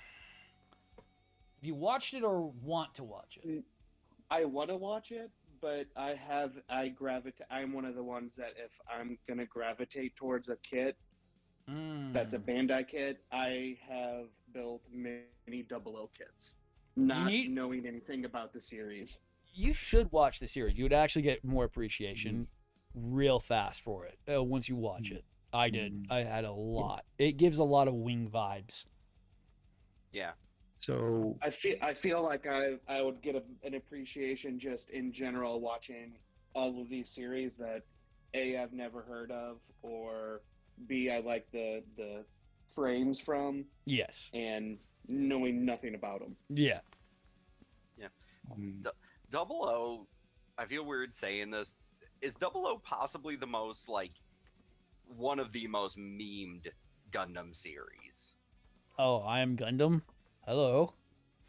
I am Groot. So I am Gundam. Yes. Yeah. But the reason I say that is I think that's another reason why a lot of people haven't seen it necessarily, is they just see the memes and they're like, oh, this must be kind of a stupid one. Right. It looks like it would be, but it is such a brutal series. So yeah, I would have to say, because of my introduction to Double O, is I actually built I built the real grade Quant T. Yeah. And then the master grade Dynamis. Right. Where I actually watched the series. And I'll admit, it took me, I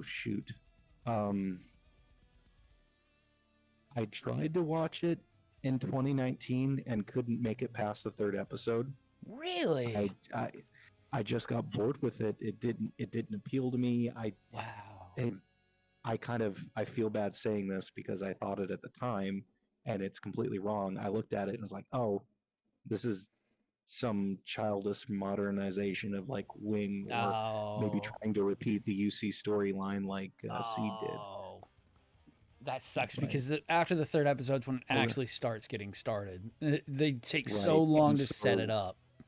Yes, and you have I tried again. You have your wing pilots. Again. You have your 4 wing pilots. You have your white base, technically. Yes, I can see how you kind of... the Ptolemy being your white base and everything. Yeah.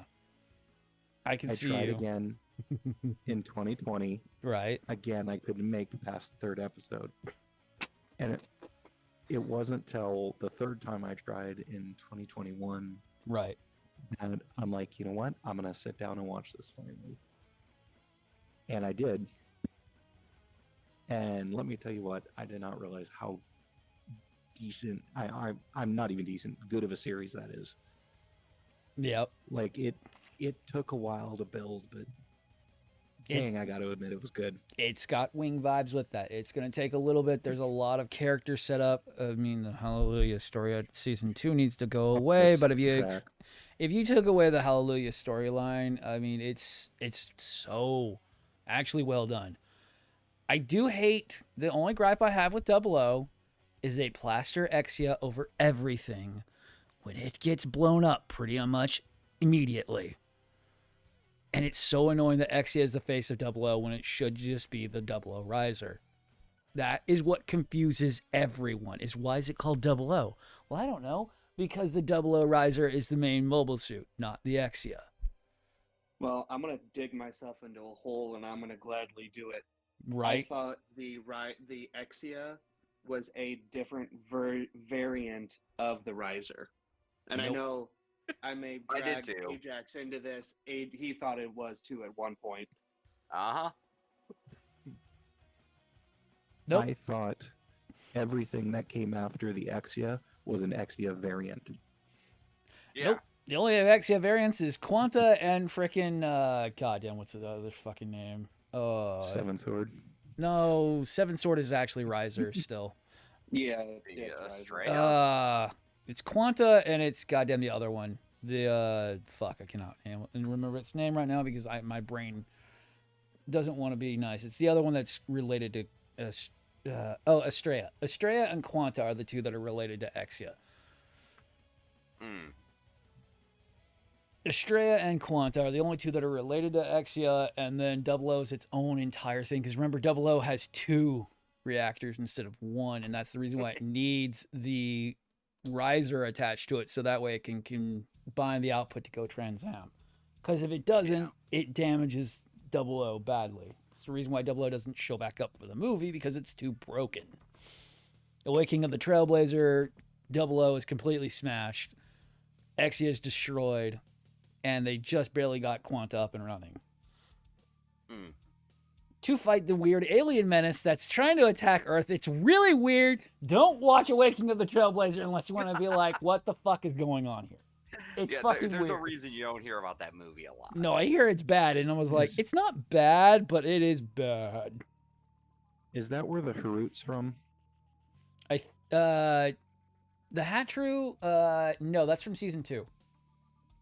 The Hartrue comes from season 2. Because remember, most of the units were completely destroyed after season 1, and they had to redesign all the mobile suits again. Okay. Because remember, Dynamaz pretty much was That and destroyed one- because Lock-On's dead. Yeah, that, and then there's the Harut, and then the one that has like those funnels that double as like shield. Yeah. That they can stack up together. Yeah, all the season 2 mobile suits show back up in Trailblazer, which is neat because they're not all destroyed completely. They actually end up getting destroyed again, which is kind of the problem with freaking Double O. They like to blow shit up. But Double O is very And not in a fun hardcore. way. No, Double O is Just- hardcore. The soundtrack's killer though too. Oh, it is. It is so good. And just the starting. So, Donut, when you watch Double O, when you watch the first episode, you're gonna be like, "What the fuck's going on?" And then go, "Well, that was metal," because the Exia just comes in and it's an insane entrance of a Gundam. Kind of rivals Wing falling in. You don't Really? expect it dropping in like it does.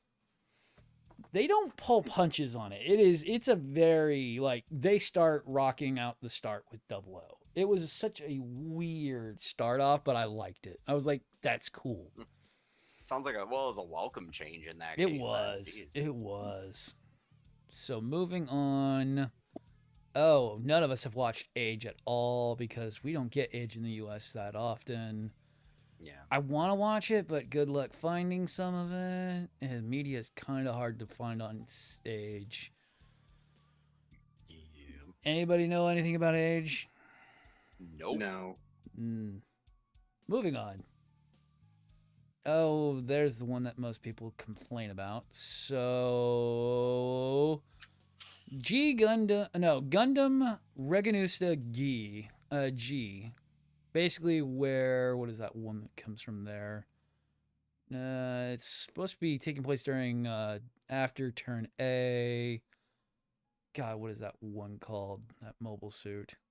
One God, everyone wants a master grade of, but we can't. G-Self. It's the one where G-Self comes from. I know nothing about it. I need to watch it. It's just so hard finding the dub for it. Yeah. Honored's probably pretty gone. We probably lost his mic completely. It sounds like we did. Moving Yeah. on. Oh, here we go. Let's make some freaking hardcore babies cry.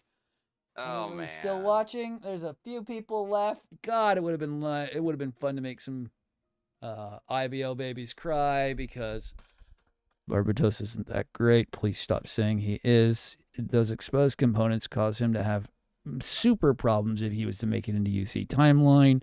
An Act guy could probably take him down. I'm sorry, what? Well, the creator of IBO, this is the thing I know everyone touts, but is like he's like a gym would take out Barbatos. Oh, I'm giving him a fucking chance with a freaking At guy or a Zagok. But the Yeah. big scissor Yeah. hands instantly tearing him apart. Yeah. I will be the only one in this group that's going to defend IBO, and I Actually, will I was fall on about that to. sword. So go. I'm refreshed to hear Oh, this. no, I'll let you go because he Vlad very well at the offset said, "Let's make everybody cry." So Yeah, go. I'm willing to fight at this I point. haven't even started yet. I will. I'll put a lot of IBO's problems on the fact of it's hard to like a lot of the characters. But I kind of like what they do with the mobile suits. Like, I like that the Gundams are more symbolic. Like, they're still treated as these legendary, iconic titans and gods almost. But it's like, well, in reality, they're just still friggin' machines. Like, Bale's a great example. The whole reason Yeah, Bale got stolen is to be a symbol. which is But fine. it's still just a machine. Which is Like, fine. You're still giving some valid points. I'm waiting. Yeah, but I mean, look at how they treated the Barbatos when they first found it. This is fine. a lost relic that, in my opinion, they were like, this was something that could have taken out the Earth, so they pretty much buried it. Mhm. So that's to Ajax's point, they treated that because they didn't have that technology. Well, everybody up in space, yeah, they had that stuff. They knew it was around and they were still doing it. Where the Earthlings on Earth didn't know, and that technology was gone. Well, you Uh-oh. have to keep in mind too with was it 71 Gundam frames? I Yeah, think it uh, was. something I don't like even that. think it's that many. Something like that. I don't even remember the number. It was a large amount. Yeah, those were developed for a specific purpose in mind, and that was Correct. to eliminate the mobile armors that had become a threat to humanity. Correct. And Yeah. after all the mobile armors were supposedly destroyed, they had no use. And what weren't scrapped or was taken by Galahorn and kept in secret or still used was some of them were lost and revived by mercenary groups. Mm-hmm. Others were just buried and completely forgotten about, or were just kind of left to rust. And that's kind of what the situation with Barbatos was, is he was left to rust. Some people kind of knew what he was, but in whatever the name of the facility that Tekkadan's members were part of, Yeah. they didn't see a need for a mobile suit with their operation. So they're like, oh, hey, it's got generators in it. We can use that to run our facility. Yep. Yeah. It was cheap for them, and all they had to do was find one guy that knew a little bit about the Gundam, and just to keep it alive in the sense of giving it power. So, the presentation of him is, yeah, he was an old relic, but not a lot of people knew what he was, so they're going to use what they see they can use out of him. Yeah. Well, case in point, they converted that Barbatos frame to fit their whatever I forget the system they implanted in the kids when they were young. So they converted Oh, that the system to Alea work. Vignata. Yeah, that system. So I mean, you got to give them credit for, hey, I don't know anything about this. I know this is cool and it had a purpose, but we'll make it work. Yeah. All right, Vlad, shoot off. Come on. Okay, so I have no problems with the series. It's not about the series. Everything you guys have said are valid points. It's the mythical lore that people want to make up about the Barbatos. That it's invulnerable, that it's impossible. It's the all-around greatest unit ever created by Bandai. That is all false. It is all just the fact that they've only watched one series, and they don't want to actually have the best unit get its butt kicked like it did at the very end, because it has flaws.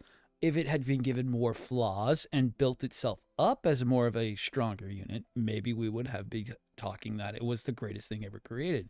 It wasn't. It was given a lot of plot armor later on, and then only did it be given a slight ability to be defeated once they basically destroyed Mika completely physically, ruining the character and completely just making the series kind of suck at that point. Yeah, I have no problems with IBO. I liked the straightforward point of it trying to be as badass as Castlevania was when they came out. But the problem between IBO and Castlevania is that Castlevania had a character who knew how to learn from losing, and IBO doesn't.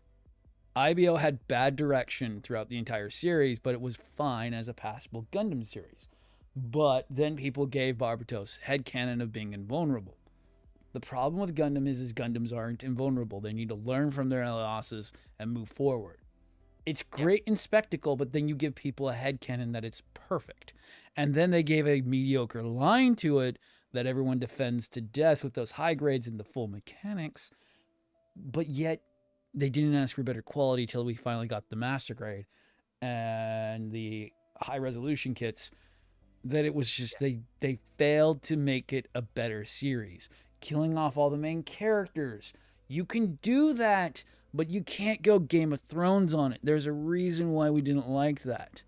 It's because we grew to want to get to know the characters. You can Game of Thrones you wanted to Game of Thrones season 2 or 3 it, not season 8. Yes.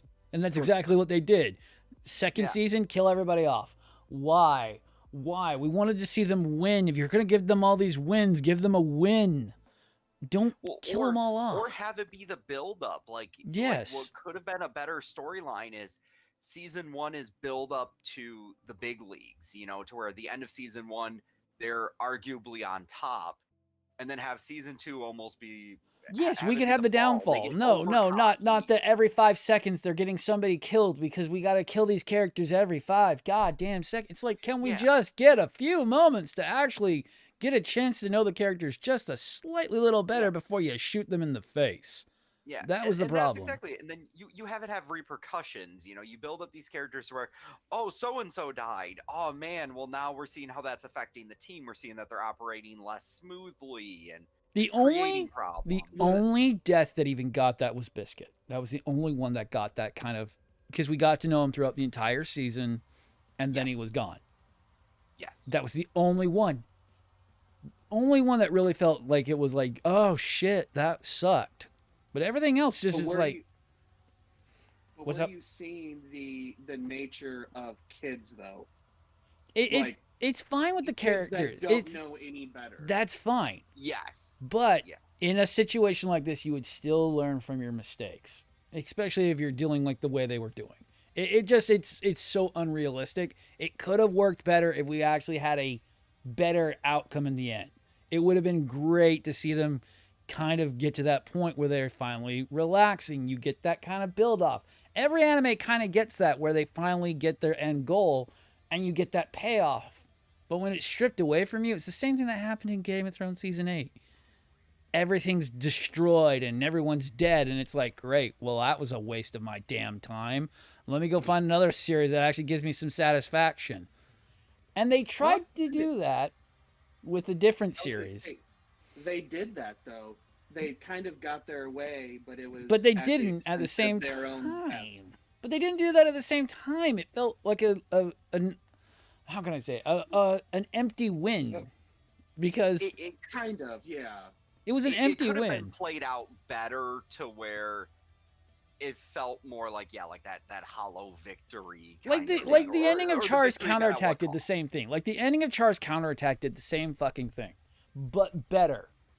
Where yes, Amuro is going to sacrifice himself to save everybody, but they did it in a way that felt better.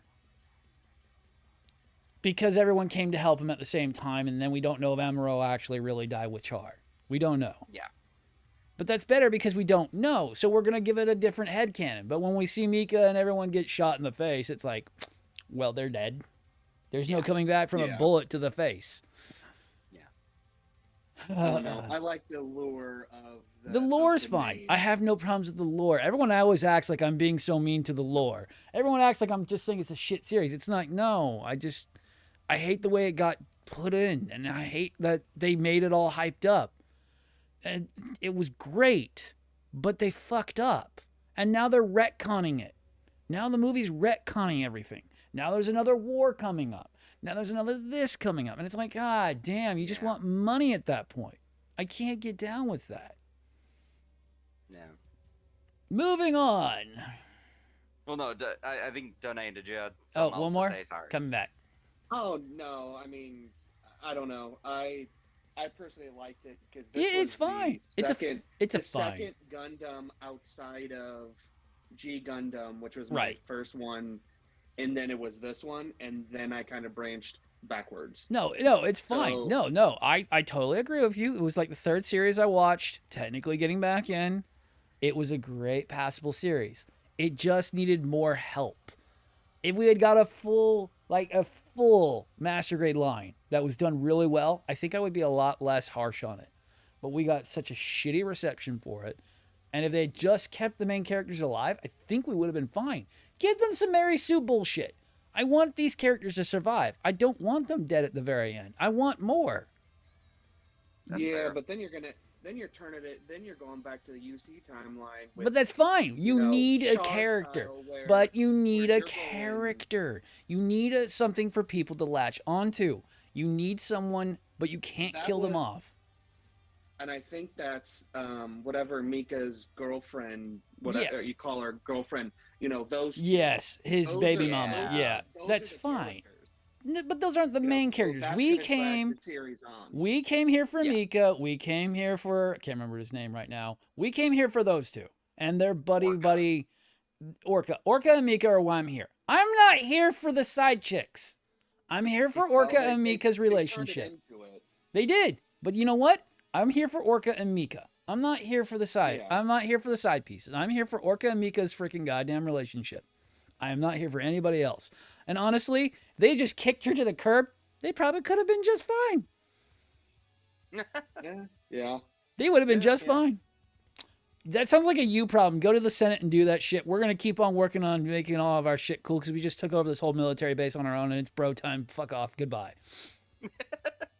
Biscuit would Well, still they be didn't have any alive. A money. lot of the kids that died would still be alive. There's a lot of Yeah. reasons why they should have not have taken that contract. Well, they Yeah. were broke as fuck. They needed money, so all They could have, but all you know what? cared They could have. about You know was what they could have money. done? You know what they could have done? Scrapped the Barbatos and just kept his power core. Just sold off some of his parts. Yeah. Gallahorn would have paid big money for the Barbatos. They probably could have bought an entire base if they just sold the Barbatos to Gallahorn. Well, did Gallahorn?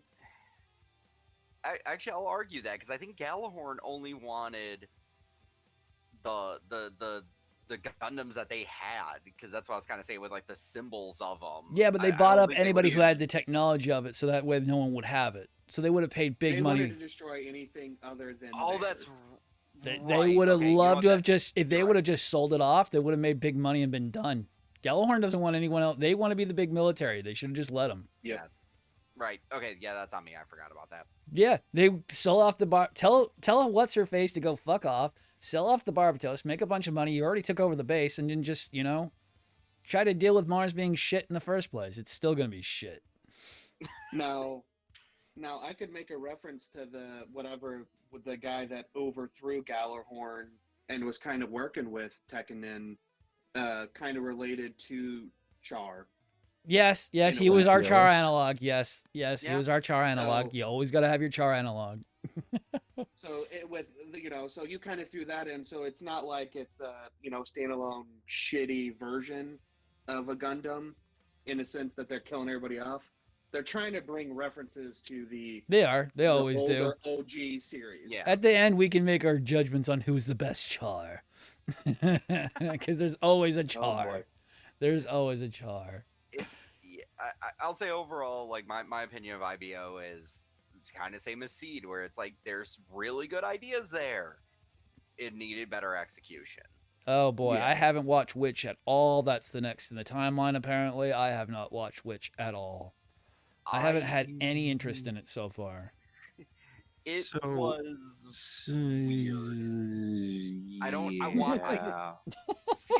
season one. I actually kind of. I feel weird saying this. Season one, I kind of liked as again on the basis of being such a massive departure from what we were used to. You're like, I'm And here then for the season- slice of life girly talk. Yeah, but then it like, got season two, weird. and you're like, but then season two happens, and you're like, wait, we're just doing normal Gundam stuff. What happened? Well, actually, what I felt like season two was, it was like, okay, this is something I can work with here. Season two was oh, it's who dies this episode all over again. I hate that. See, so you're saying it turned into Kinda, yeah. IBO. It's like, okay, so IBO time. Let's start killing kids. Yeah. Yep, that's pretty much it. Why? Well, didn't if correct me if I'm wrong, but didn't IBO almost nobody died of the Tekkening crew until season 2? Or am I wrong on that? I don't really. No. No, because No? no. There were no. Let's it go was shopping, make it- and then bombed. Yeah, there was a lot. There No, was a no, lot. no. That was my favorite. That was my favorite character. Don't. No, I Don't hated make that. like I that. absolutely hated that episode. I'm like, are you fucking kidding me? You're giving me this love story, and I'm like, okay, I'm here for it. I'm here. Dead. What the fuck? I thought Vlad just said that he hated that character. No, I hated that episode. I was really into it. I was like, okay, so they're kind of okay. Dead. What the fuck? Why?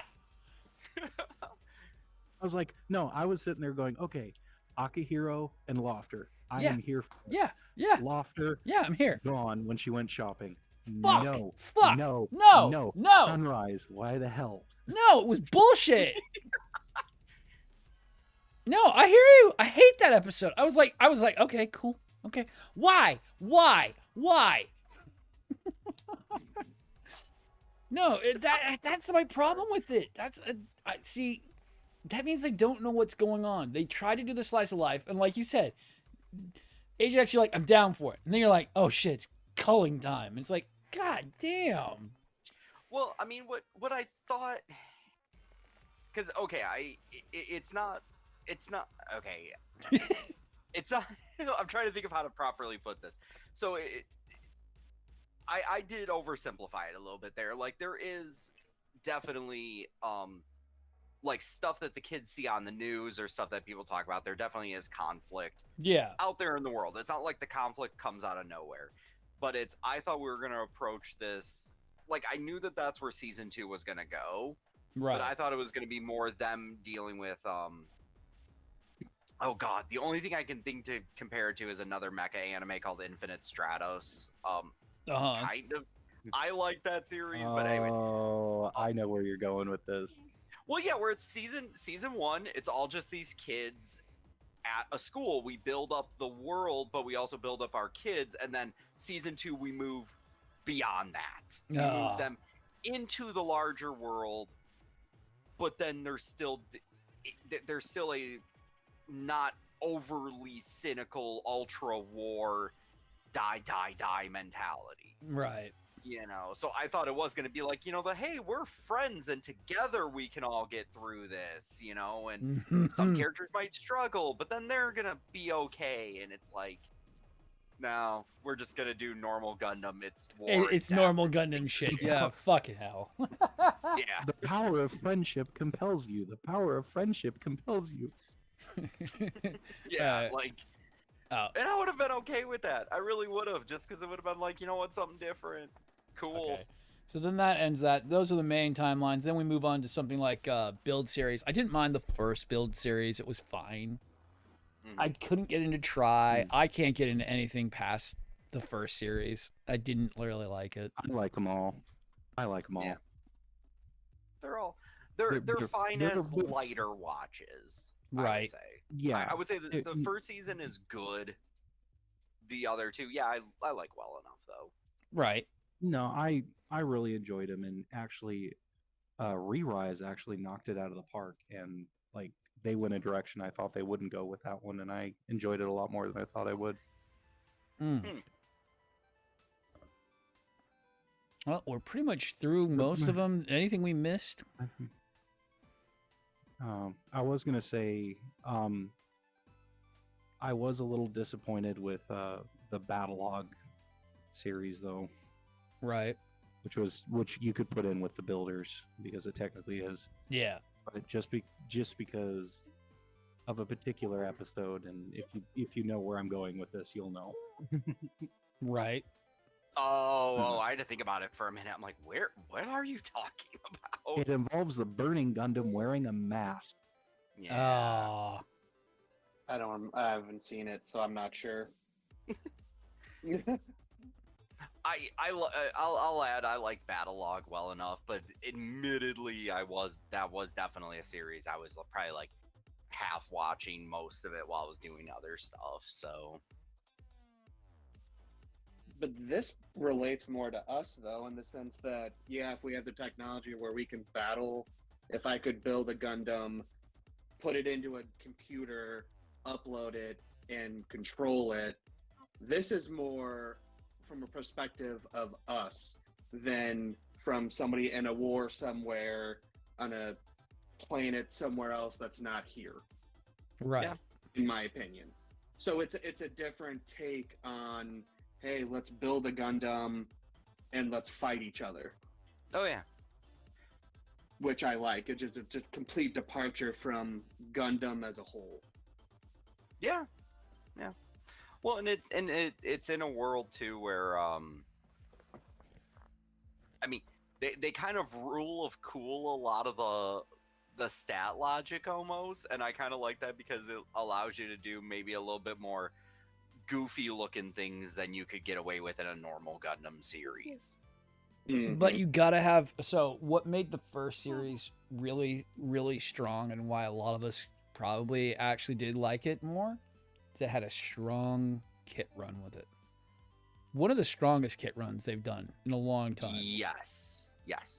They only had So- one fail, and that was the Dark Matter. But the Amazing XE is fine. Yeah.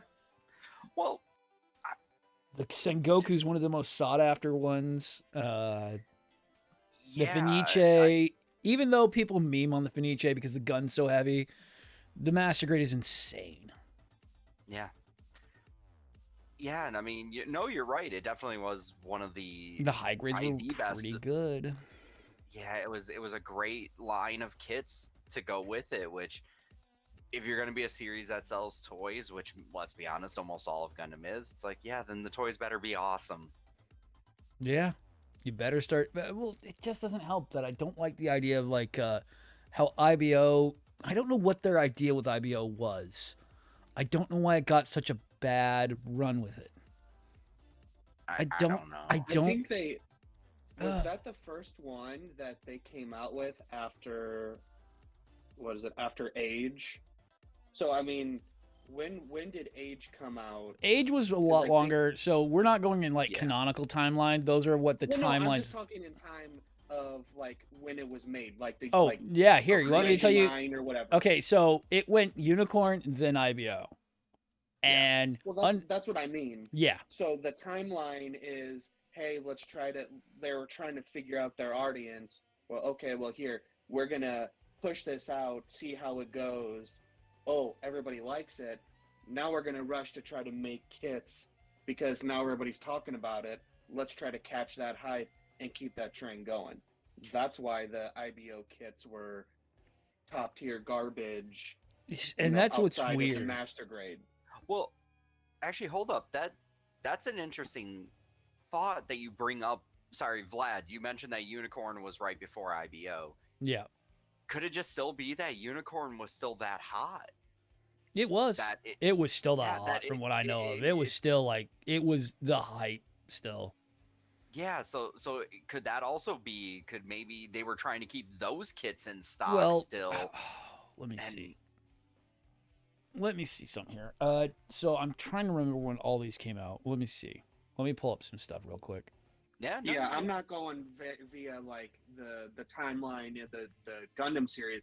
I'm literally talking about when they produced them. That's what I'm Yeah. looking up right now. Yeah. Yeah, because that's a very good point. Like, I wonder if I Unicorn's think they hotness might have is- had them all on top of each other, and that's the problem. Yeah, because they're like, Uh, man, do we risk it with these IBO kits, or do we go for the guaranteed money with these unicorn stuff? And Yeah, but Bandai seems to be rolling with the tide. Wow. If the So tide's okay. going one way, they go So with the tide. Gundam Unicorn came out in 2011, apparently. oh yeah,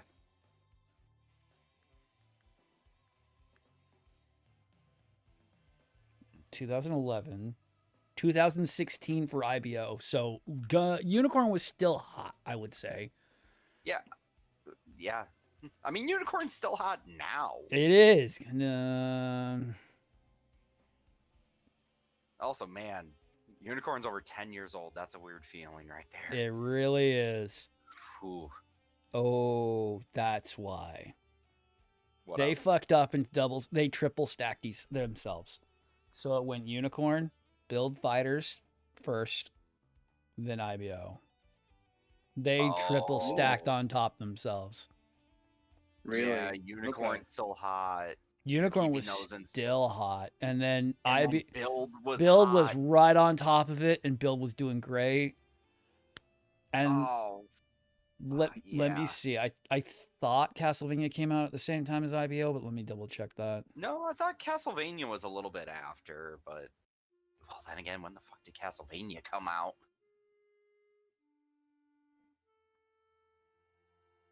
Was Castlevania 2020 or 2019? I don't know. Oh no! It came out 1 year after, Oh, so they got compared to it. yeah. IBO, then Castlevania came out, and unfortunately, I know exactly what happened. They were probably getting so I wouldn't doubt it was.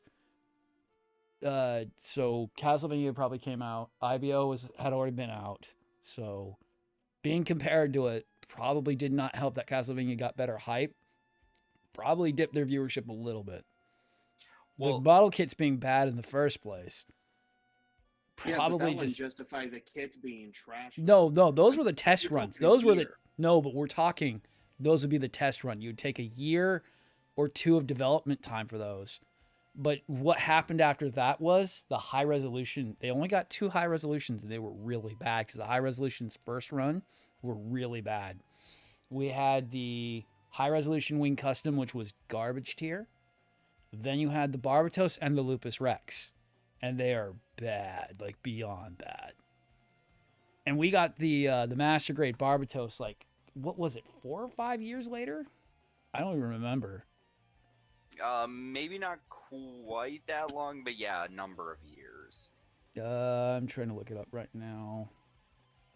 Yeah. 2019. Yeah. That's Yeah, bad. so yeah, 3 years That's later. bad. That's really bad. It came down to support. Bandai dropped the ball. Bandai fucked up. IBO was hot. They could have kept it going, but they killed off the characters of the series, did not support the series well with the freaking model kits, and that's why we still have these shit model kits running around that everyone wants to sit there and... I can go and tell people, I can tell you right now, go buy any of the wing kits. You'll never be let down. I don't need to go and tell you that you need to spray it with freaking goddamn nail polish, Clear coat it. clear coat to make it better. I don't have to tell you that. I would tell you to go and buy, what is it called? Go buy the any of the UC kits. I have not had a bad UC kit at all. Yeah. Go buy the original gym kit and laugh at how mediocre it is. I've been half tempted to almost buy the real grade RX-78 too to see how bad it is. Because Oh, so it's not just me. I'm I wanna tired go of this full idea of bore. that. I want to start a whole. You want to start a whole war on real grade kits, right? I'm Because game. there's something wrong. People keep saying that real grades are so terrible, and it's like, I don't know what the fuck you're talking about because they're really not that bad. I mean, I think oh god, I've never. I had to have put some this of the into words. first ones, and they weren't bad. My freaking Yeah, Wing I I think Zero they're is just perfectly fine. misunderstood. They're very misunderstood. Yeah. Remember, It's That's why. Remember, it's a undeserved reputation, but even then, it's like you really have to take your time. I think a deceptively large amount for most people. Even if you're an experienced builder, you kind of see some of this and you're like, oh yeah, I know what I'm doing, and then you kind of rush it, and then you're fucked. the way I told the way I told you to take the approach on real grade is that treat it like it's a master grade. It's a master grade, but at 1/44th the scale. Yeah. And that's the best way I mean, can describe it. Yeah. It's the smaller, just a shrunk down version, maybe not as detailed, but it's as intricate as a master grade. The parts Yes. level Yes. and complexity. And depending on the kit you're talking about in real grade as far as complexity, but that's the premise and the idea of the real grade line. Do you want me to tell you now that wing is the least complicated real grade that you can build? Well, the custom, the custom is one of the first, and it's not the most complicated. It is the one least. I did was intense. Yeah. Oh, I definitely could see that. Because I knew that you guys had mentioned that's one of the first ones. Yeah. Okay, yeah, I could see definitely where you could improve, but I would hope to God they improve. Oh, they have. Based on that, which real grade like has gone. Real grade has gone insane. Real grades are so well done even nowadays. It's like they haven't lost the value of real grade. No. It would almost be interesting to see if they could go back and almost minor redesigns to some of those earlier ones. Yeah. And just like see how much better they would be. Right. And that's not even saying that they were that bad, but it's just They're like really oh my God, not. Yeah, like compare some of those early ones to the ones now, and you're like, this is fucking night and day. But to be fair, that you could say that of any line, you need time to refine the process. I wish they would go back and redo the unicorns. I really wish they would. The unicorn could use better. I don't know why they made the waist the way they did, where it's that solid peg that just goes in. I hate it. It's the worst part about it. Yeah. A lot of that you can chalk up some of those design choices to it's like the transformation gimmick. Yeah. No, I can't wait to do the Zeta and sit there and see if I agree with Joey, because I really doubt it's that bad. I really doubt it's that bad. Most of the problem from people who I'll say whose opinions I can trust on this. Yeah. I think with the Zeta specifically, it's that you need to be careful with the transformation gimmicks, and I mean that even while you're building it. Yeah, that's perfectly normal. Yeah. Yeah, well, where it's like something can seem like it's in the right spot or that it's in there good. Yeah. And then you start to turn it for the transformation, and then you'll suddenly see that part kind of wobble, and then you're like, oh wait, oh no, I did not do that right. Like, yeah, because there's no actually. To quote someone, the best he said is like, a lot of the parts, I wish there was a snap. Like I wish there was like a noise. You know what I mean? Like there's certain parts that when you pop it in the right place, like a transformer does. Yeah, exactly. It's like I wish there was something like that, so I knew it was in the right spot. Yeah, it clips in and actually clicks. Yes. Yeah, so he goes. It was a lot of that where he was like, it's like slowly moving parts. Okay, what's wobbling? What do I need to fix? Okay, go back. Okay, next arm. Yeah. That's the problem. Is like, since we're kind of out of our content zone and we're actually a little over time, but we said we were gonna go a little bit longer this week since we missed last time. Let's move on to basically any release news. I don't know of anything that's currently out or coming out. We just got that add-on that you showed us the other day. Anything else that we know of? I'm trying to see.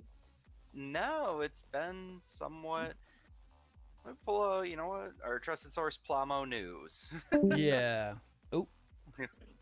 Honored's out. Yep, okay. He finally went. Yeah. That's fine. Or sorry, Plamo Times. Sorry. Yeah. Plamo. Yeah. Give credit where credit's due. I don't know of any other releases coming out anytime soon. No. No, nothing I could think of. I mean, but to be fair, the third party is busy trying to keep up with the demand of the two perfect grades that they put out. So they've got their hands full even before they can announce anything that they may or may not be working on. Yeah, That's which true. that So- is going to be a lot because, man, are those perfect grades moving. And if you have not gone onto the Discord and gone ahead and get on that giveaway that we've got going, you pretty much should already. This is more to be to the people who will be watching this within the next few days because you only got 15 days left to get on that giveaway. Somebody will be walking out of here with either the cash value of the mobile suit, which is about $100, or a perfect grade Unleashed RX 78-2. Got it ready to go. Just got to get somebody who wants it. Oh no, no, you forget that the winner will also receive the unbridled jealousy of everyone else. Yes, you will get to stunt on everyone going, na na na na boo boo. I got a perfect grade from Vladdy Daddy. Oh, something that came out, the Destiny Red mobile suit from the band. That was one. Yeah, but we've been talking that up a lot though. But yeah, that Yeah. finally did get a release though. Correct. The gun tank. The new gun tank's coming out soon. Oh, I one's thought gonna that be was fun. the one you said you guys were talking about last time. No. That No. got just announced to like 2 days ago. We're getting a third-party version of the gun tank. Well, With hold on. metal parts, Yeah. it seems like. That hasn't Yeah. been like fully confirmed yet, but it definitely looks like it. Right? I'm gonna pull it. Vlad's and probably yours, Ajax. The Firehawk though, that Yes. got dropped. Oh, I- I need it. I need it. I'm not I need it. I'm not as big a Nightingale fan that I can even It's Nightingale start to and entertain the idea of okay, getting it. but have you seen But that it's cool as shit though. But have you seen that it actually is technically a Nightingale and Sazabi because you can take off the front skirting, and Yes, it's basically yes, a I did see Sazabi. that. I'm like, God, you had to make me sell it even more, didn't you? They know how to sell their shit, and they do it Yep. well. The they do Mechanic Core incredibly knows well. how to get us all excited. Oh, I guess the one thing Yeah. on the Bandai news, if you're an idiot like me, then look, you all heard my intro. You know I'm partial to this. P Bandai is re-releasing the Toads Ritter, and I'm super excited about that. Ah, Sorry, that was like brand new news as of like 24 minutes ago, and I'm like, oh. I love that over-design weirdo. I also probably said that name completely wrong, but Who we all know what you mean. oh Yeah. yeah.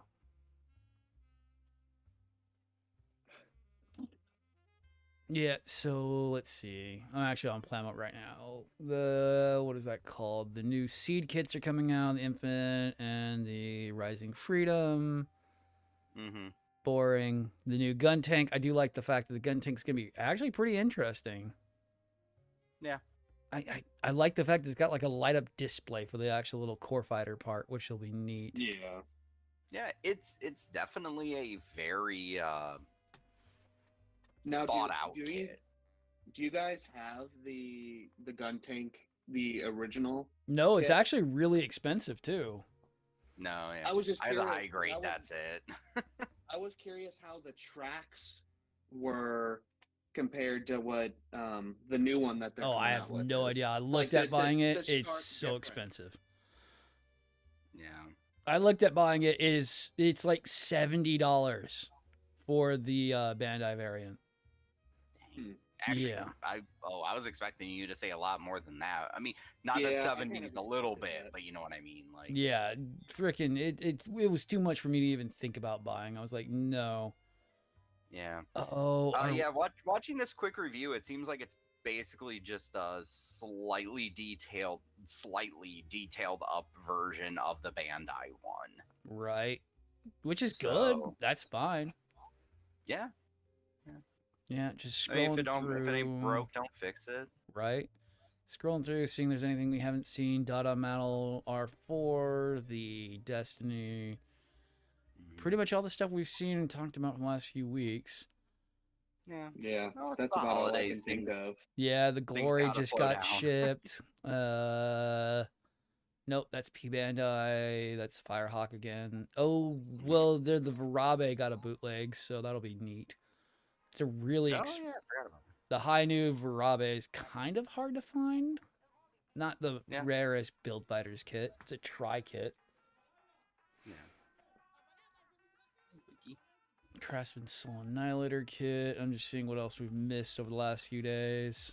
Super Yeah. Robo stuff.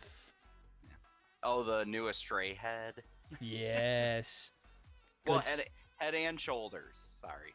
Yeah, and I'm probably buying like Knees and 3 or toes. 4 of them myself when it comes out.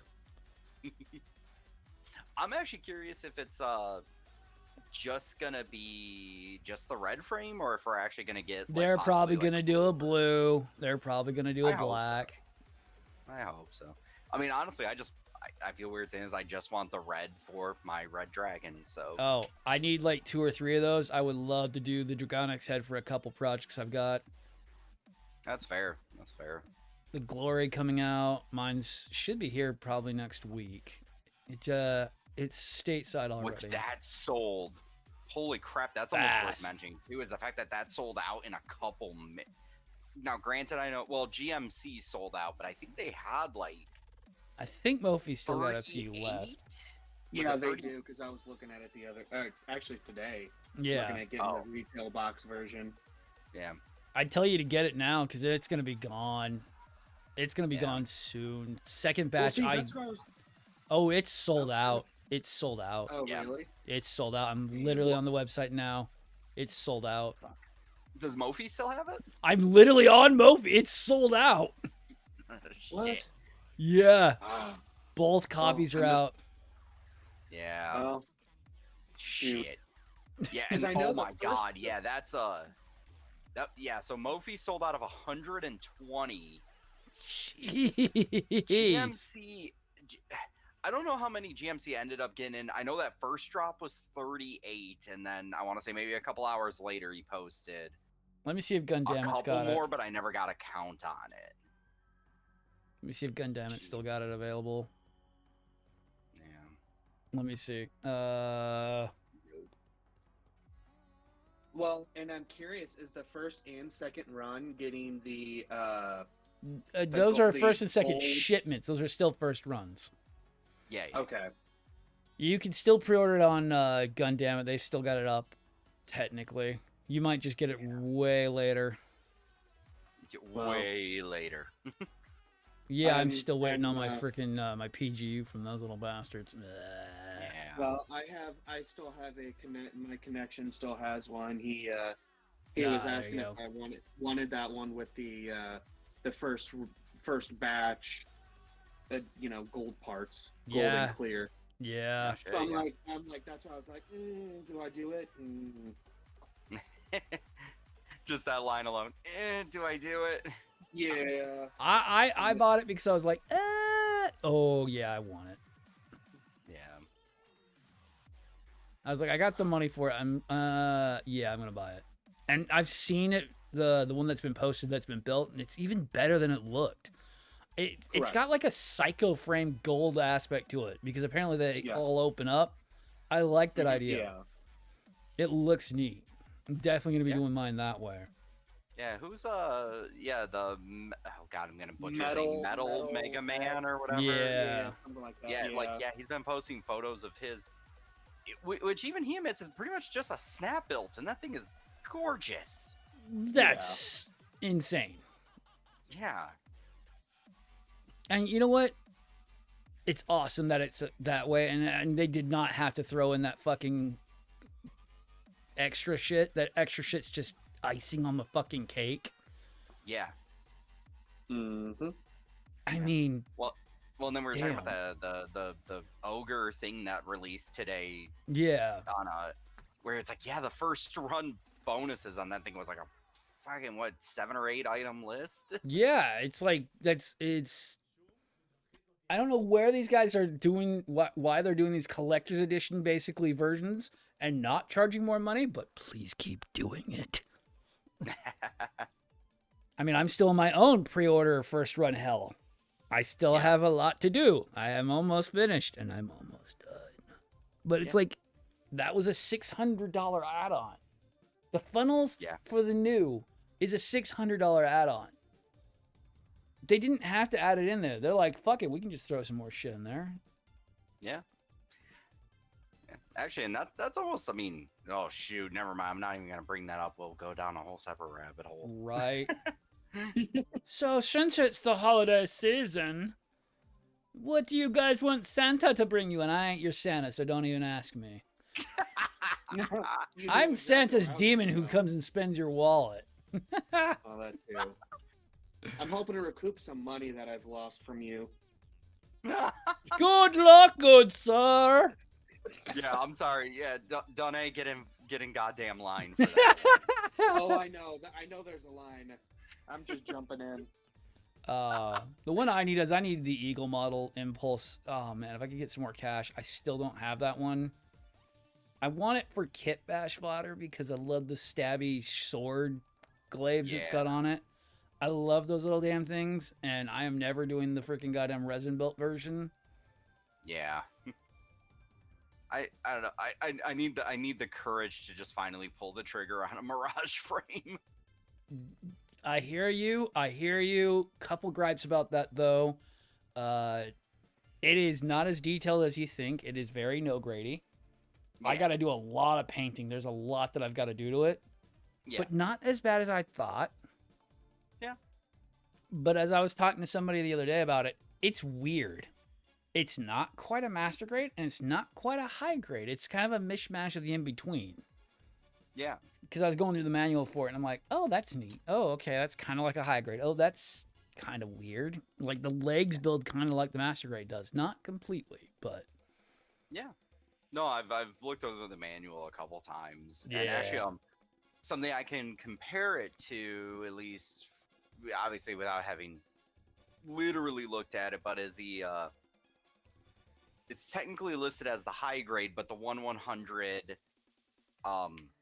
Rising Gundam. Ah.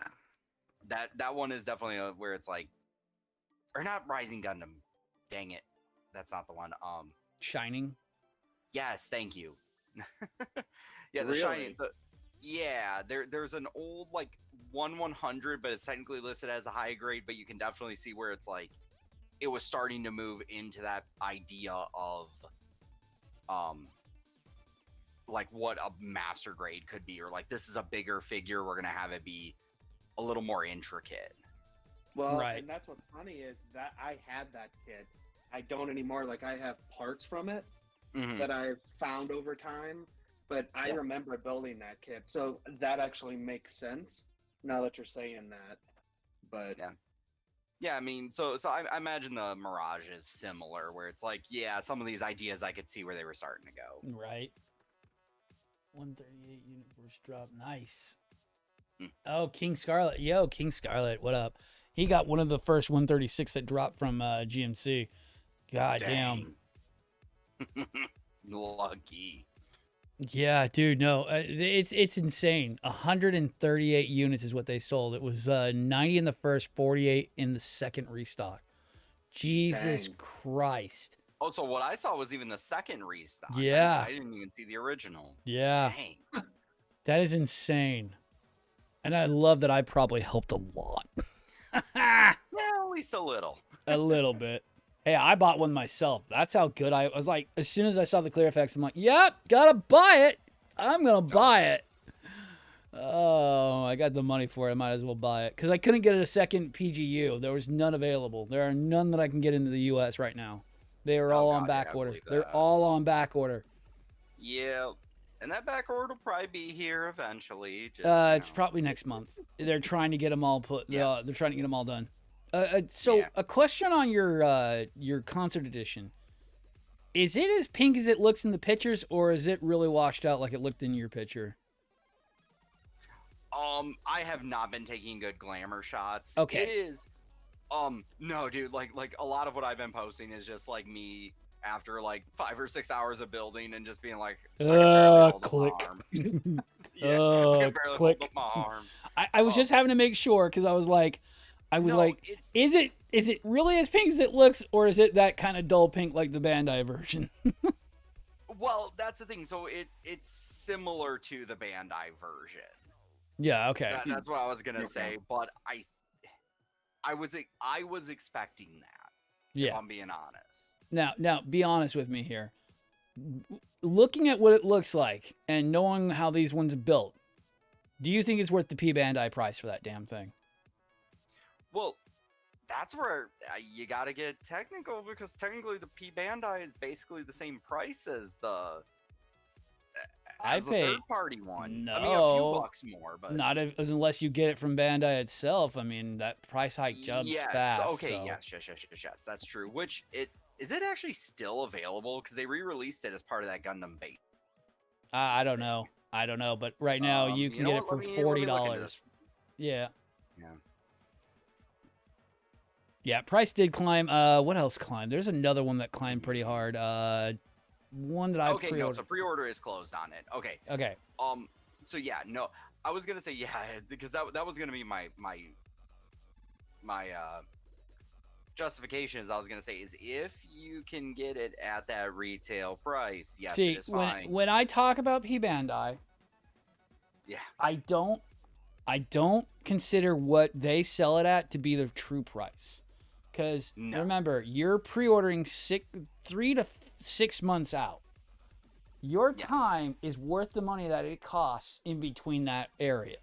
So, and if you buy it from somebody else, it's going to have a different price tag on that because it's the price to convenience on that. Yes. So, but is our price to convenience from the third party better though? Or the quality? Well, here's what I was gonna say. Is this is not something I noticed until literally just now. Yeah. You look at the image Yeah. on the P Bandai website. You pull up the image of the shield. You zoom in on those 3 spikes. Mm-hmm. I knew we'll call it the main body part of the star. I knew that was a sticker. It's a decal in this one. And by the way, okay, actually, I'll say this right now. That decal was a mofo to put on. I bet it probably I takes just a noticed lot. those spikes are also just stickers. On the third party one, they're actually recolored yellow. Matching I yellow, wouldn't doubt it violet. was because that's a third party thing. They don't fuck Yep. around with their freaking color bingo, separation. Bingo bango bongo. I'm gonna right now say then that it's worth it more for the third party one on that basis alone, just because of that. Because I imagine trying to sticker those. Fuck no. It's not even. It doesn't even. Oh man, I'm not normally one to judge, but come on, P Bandai, you couldn't find someone better to do those. Damn. That looks like. I'll say this right now. That looks like my shit job that I'm like, hey, I don't mind, but I'm also not a professional doing this. Right. Wow. Oh my god, you are right. Holy shit. Those are really bad. Like, That is rough. That is really bad. I looked at it. I'll pull it back up here in a second. I'm actually zooming in on it. Yeah, I'm pulling it up now. Oh, dude, it's otherworldly. Oh my god, it's so bad. I'm pulling it up here. Let me bring the camera back up. That is terrible. You can see the full crease line on them. It is. What's worse is that's a sticker on the shield too as well. They didn't even fold the sticker down correctly. Oh my god. Yeah. The Lacus Klein Alive looks good too. Like that part of it looks decent. And so Yeah, these that guys looks are like a water slide. That looks like a water slide that was put on. Yeah. But Holy that yellow crap. is a fucking sticker, and you can see there's no crease line across the top of it. It's uneven.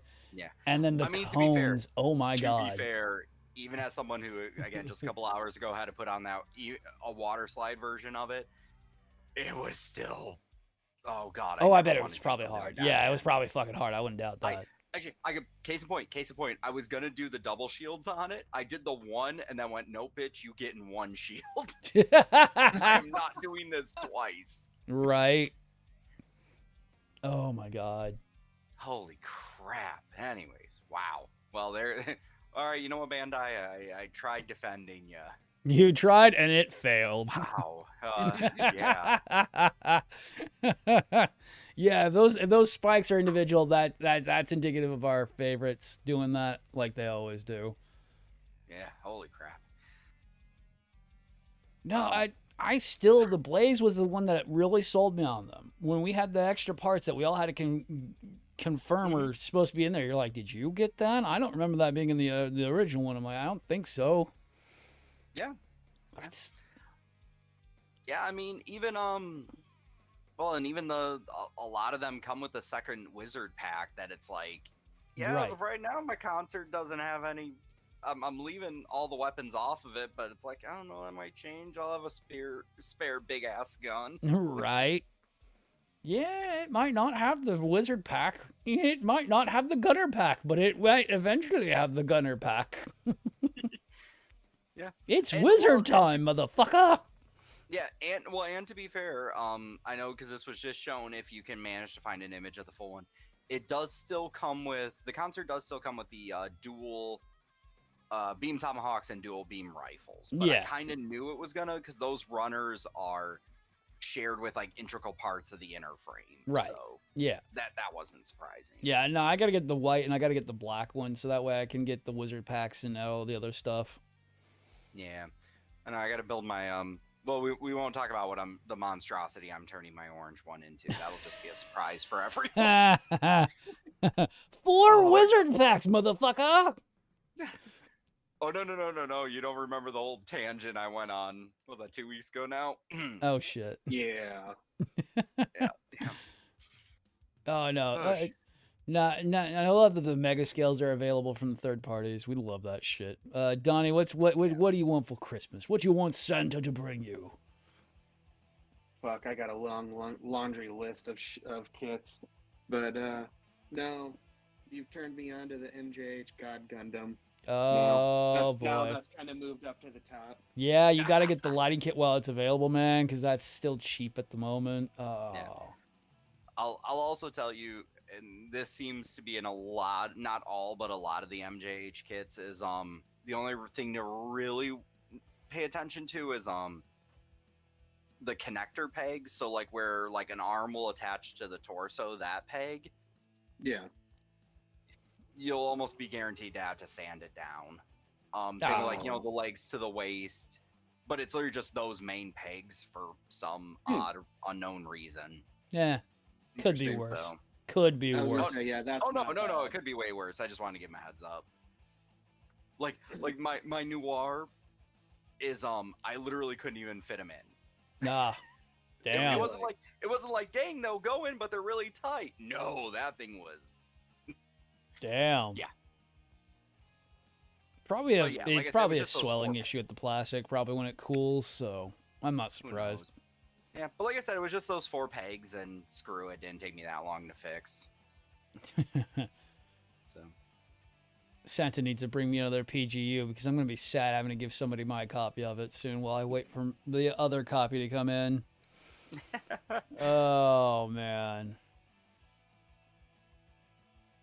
No, I'm looking at Mophie just trying to see what else is on my list Hell, of kits that I want. hell, I wouldn't be sad if someone just like if God. Santa brought me a black Zaku and the white Zaku.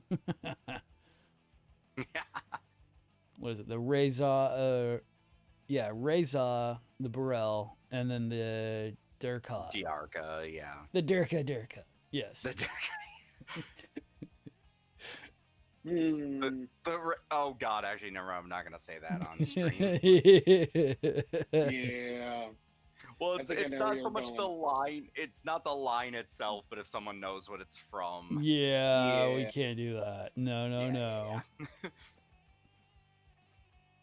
Oh man, no. Those Phantom Zaku's. It's like, it's insane that we got them. I never expected the whole line. I did not expect the whole line. I joked Well- that I want the whole line. Well, beyond the full line, because the some of these don't exist in Bandai versions, in the master grade version. Sorry, they all have high grades, but They all have high grades and a couple have re 100s. Yes. Well, yes. no grades. I'm sorry. Some of them have no grades. Yes. Yeah. Yeah, I So know. I mean, I know. so even that's saying something where you're like, no, we went above and beyond. It'd be like, yeah, fucking can tell, Jesus. I joked that they were going to do the concert. I'm like, if they've got no balls, if they've got balls of steel, they'll do the concert. Would they do? Well, They did it. We were both that was a joke, yeah, from both of us for so long. Cause it's like, why would you? Like, it's so dumb. And they went, okay. I And? feel like that was one where they were just like, well, since y'all won't shut the fuck up about it. Right? Y'all fucking don't ever shut the fuck. Here's your pink Zaku, you bunch of weirdos. And we're like, thank you, I will take Thank my you. Zaku and I'll leave you alone now. Yes. I got it for $10 because I had my credit from Gundam and it's almost here. Thank you very much for buying my pink Zaku. He will look fabulous on my shelf.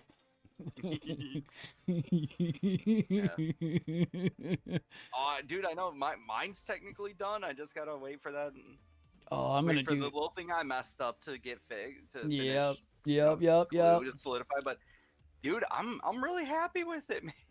It's No, cool. for what they look like and the cost that we're getting it from Mophie, well, from the third party guys, it's worth it. 40 Yeah. $40 to $30, yeah, sure. But the $70 to $90 Slash can go $170 if you're not fucking paying attention. Fuck no.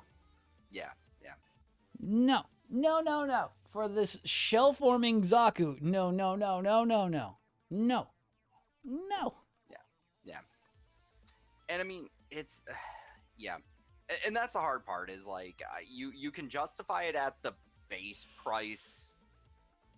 Even for the P Bandai version, I can justify it if you pay the exact P Bandai price. Yeah.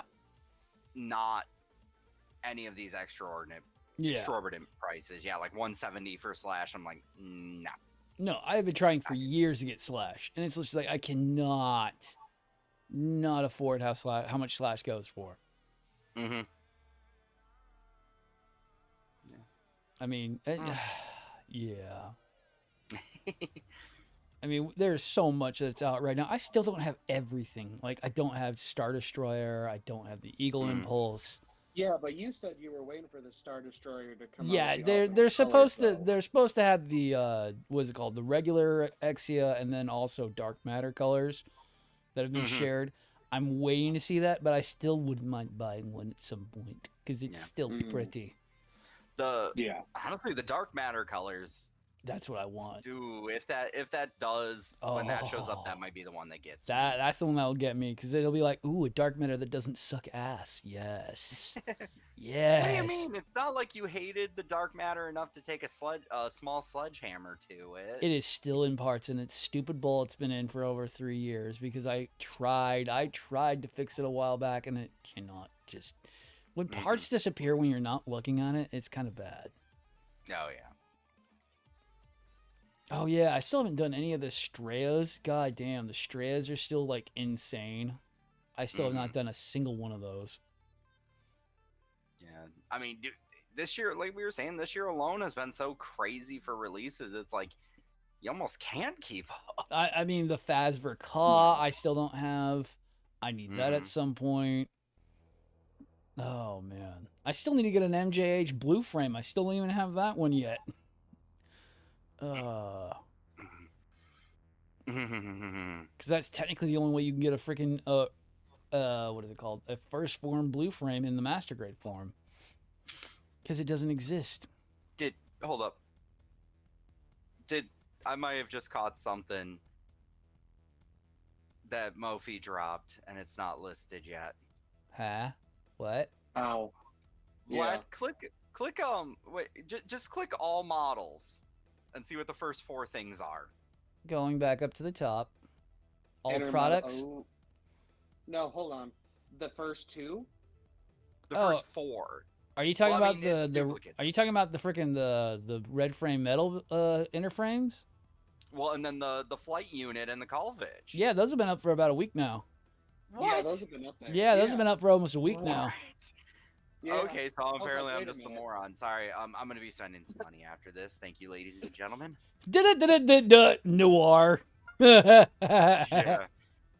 Already in the cart. I Yeah. was gonna say, didn't you just get the turn red too? No, I got a I red thought- dragon. Red Dragon. Yeah, now he's I think making that's a black dragon, literally. Yeah. No, like Noir literally, dragon. he's making a noir dragon, literally. No, I know. But somebody was talking about that turn red that they We had were talking just about gotten it. Oh, I don't know of anyone who's bought a turn red yet. Dude, look at Mofi's thing for the backpack. They actually did one. They've got one in Yeah. there. Oh, it looks actually really good. I know. That's well, and this is what I was waiting. Funnily enough, the second one. That's the reason I bought that second one. Is I want it for.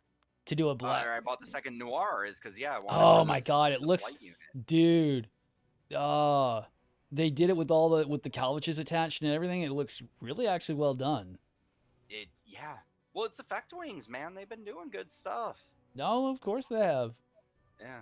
And I'm also Ooh. not saying. Okay. I also feel like a chump saying this, but I will admit it. Yes, I am buying the I'm buying both packs. You should. The selling point for the Kalvich is the Baku head. I'm not gonna lie. Yes, the Baku head is so rare. No, that's not a joke. That is a super. It's one of my favorite weapons, possibly in all of Gundam. And yeah, I'm sold. Done. Hey, Ajax, did you look really thoroughly at this? Which one? Like the entire thing, it looks like they made it. Oh no, okay, never mind. No, I'm wrong. They have the power arms connected to the body, not the to the back. So Yeah. No, Okay. I've already noticed. yeah, that. no, I was like, it took me a second there. I'm like, wait, do they have it in forearm or is it only in two arm? No, it's only in two arms. So Well, and to be fair, that noir is done. yeah, Like because that- he's got that's where- everything under the exactly sun where I want already. him at. Yeah, this is a different one. Right. No, yeah, those came out not too long ago. Like everyone's been posting them. I don't know. I Man. have not seen anyone actually post that these were available yet. Dang. Yeah. Hmm. I don't even think they're pre-order. They're actually out, right? Yeah, Oh. they're out. Oh, okay, nice.